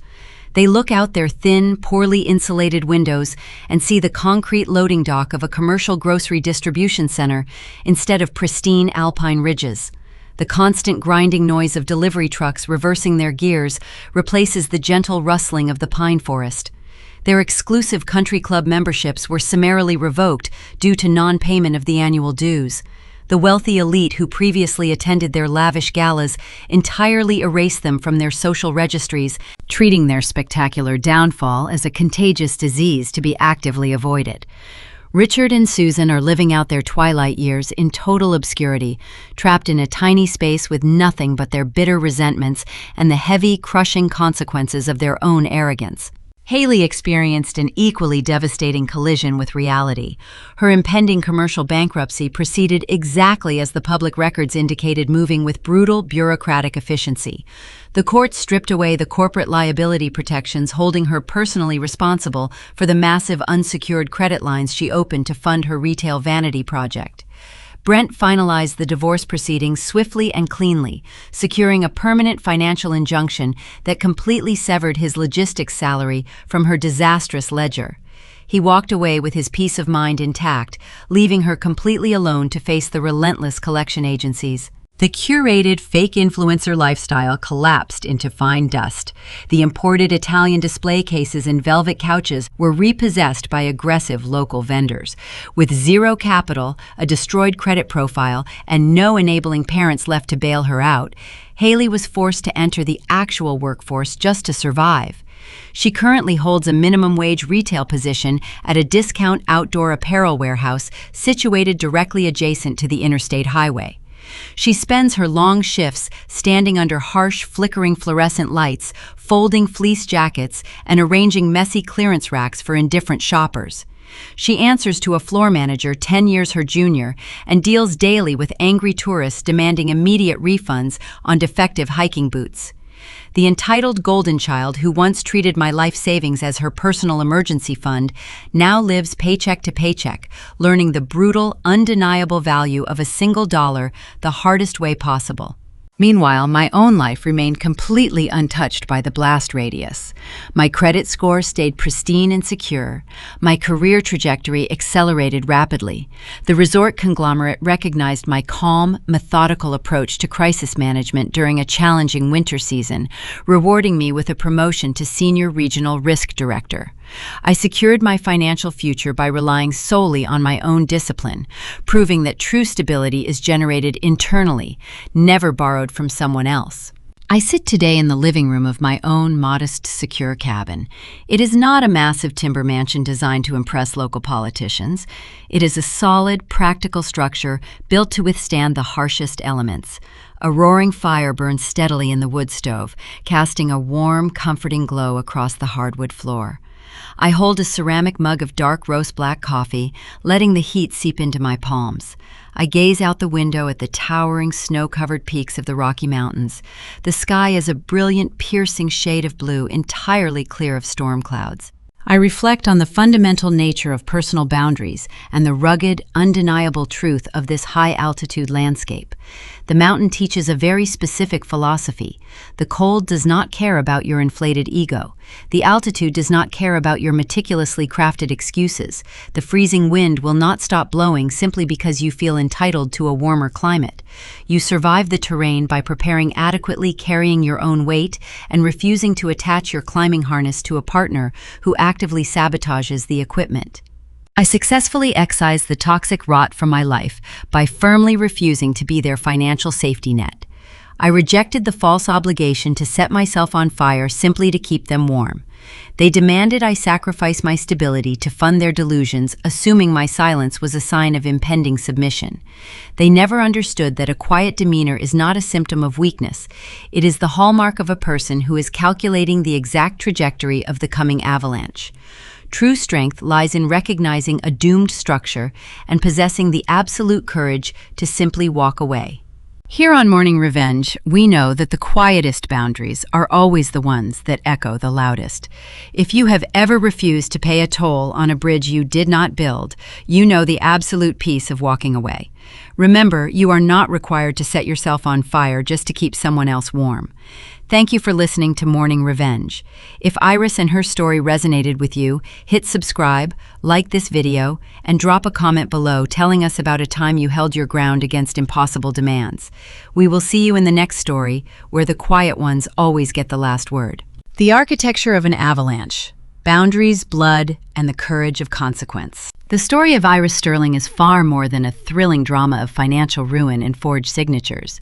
Beneath the cold, calculating surface of margin calls and defaulted loans lies a profound mirror reflecting the deepest, often unspoken fractures within the modern American family. It is a cautionary tale about the slow, silent erosion of character that occurs when love is confused with shielding and loyalty is weaponized into extortion. In a culture that increasingly struggles with the heavy burden of accountability, Iris's ordeal in the freezing Colorado mountains forces us to confront a chilling reality. When we build our families on the shifting snowpack of entitlement and deceit, the resulting avalanche is merely a matter of time. The illusion of the golden child. At the heart of this narrative lies a vital message for parents raising children in America today. Traditional American family education was once rooted in the rugged virtues of self-reliance, fairness, and the inherent dignity of facing one's own consequences.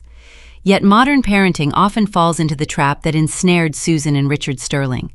Driven by a desire to maintain a flawless public image and an inability to tolerate their child's discomfort, they enabled Haley's delusions. They traded the bedrock principles of honest parenting for the fragile optics of success. True family responsibility requires a deep, unflinching emotional awareness. It demands the fairness to treat children as individuals capable of growth rather than categorizing them into the toxic roles of the golden child and the designated safety net. When parents shield a reckless child from the harsh winds of reality, they do not prepare that child for the world. They render them dangerously fragile. Furthermore, when parents leverage the responsible child to subsidize the reckless one, they are not preserving the family unit, they are actively cannibalizing it. The ultimate lesson for parents is that honesty is not just about telling the truth, it is about allowing the truth of a situation to naturally discipline a child.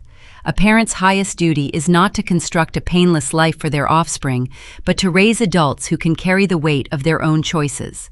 A blueprint for the next generation.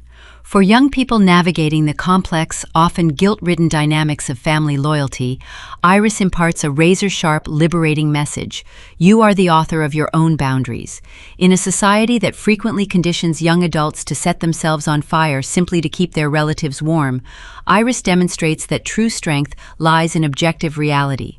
She teaches the younger generation that they are not required to serve as the sacrificial lamb for someone else's vanity. Your morality is not defined by how much abuse you can absorb in the name of blood relations, but by your courage to refuse a debt you did not incur. Young adults must learn that honoring their parents does not equate to funding their fraud or participating in their delusions. True independence means stepping out of the path of a manufactured disaster, possessing the fortitude to watch the structure fall, and knowing that walking away from a burning building is not an act of cruelty. It is the ultimate act of self-preservation. The Spiritual Practitioner's Lens: Cultivating Wisdom Through Consequence. When viewed from the perspective of a spiritual practitioner observing the current state of society, this narrative transcends a mere family dispute and becomes a profound lesson in self-cultivation.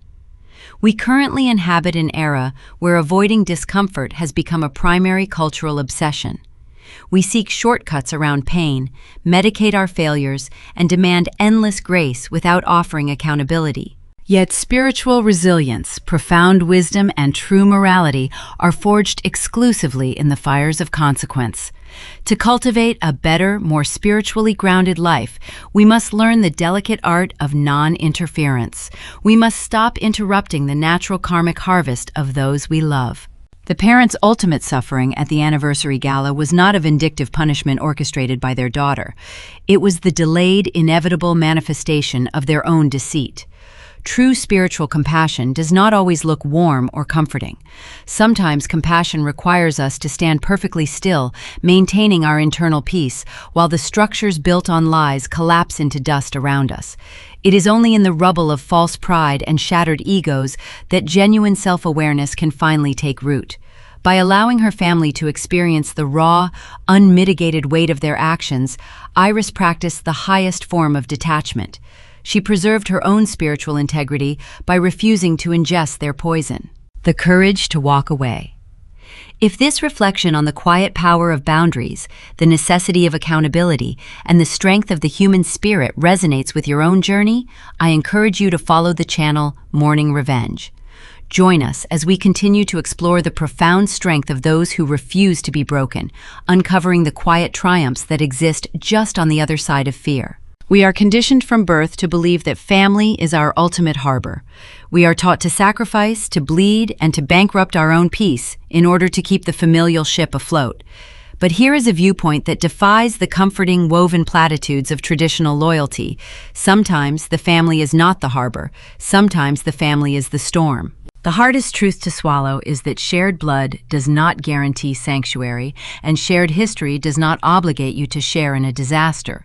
We spend our lives terrified of the moment we might have to let go of the people who raised us, believing that such a severance will leave us wandering in the dark. But what if the exact opposite is true? What if the darkness was the environment they created, and the act of walking away is the very thing that finally lets the light in? Love is not always the warm hand that pulls you up from the ice. Sometimes the purest, most terrifying, and most transformative form of love you can offer your family is the deafening silence that finally lets them hit the ground.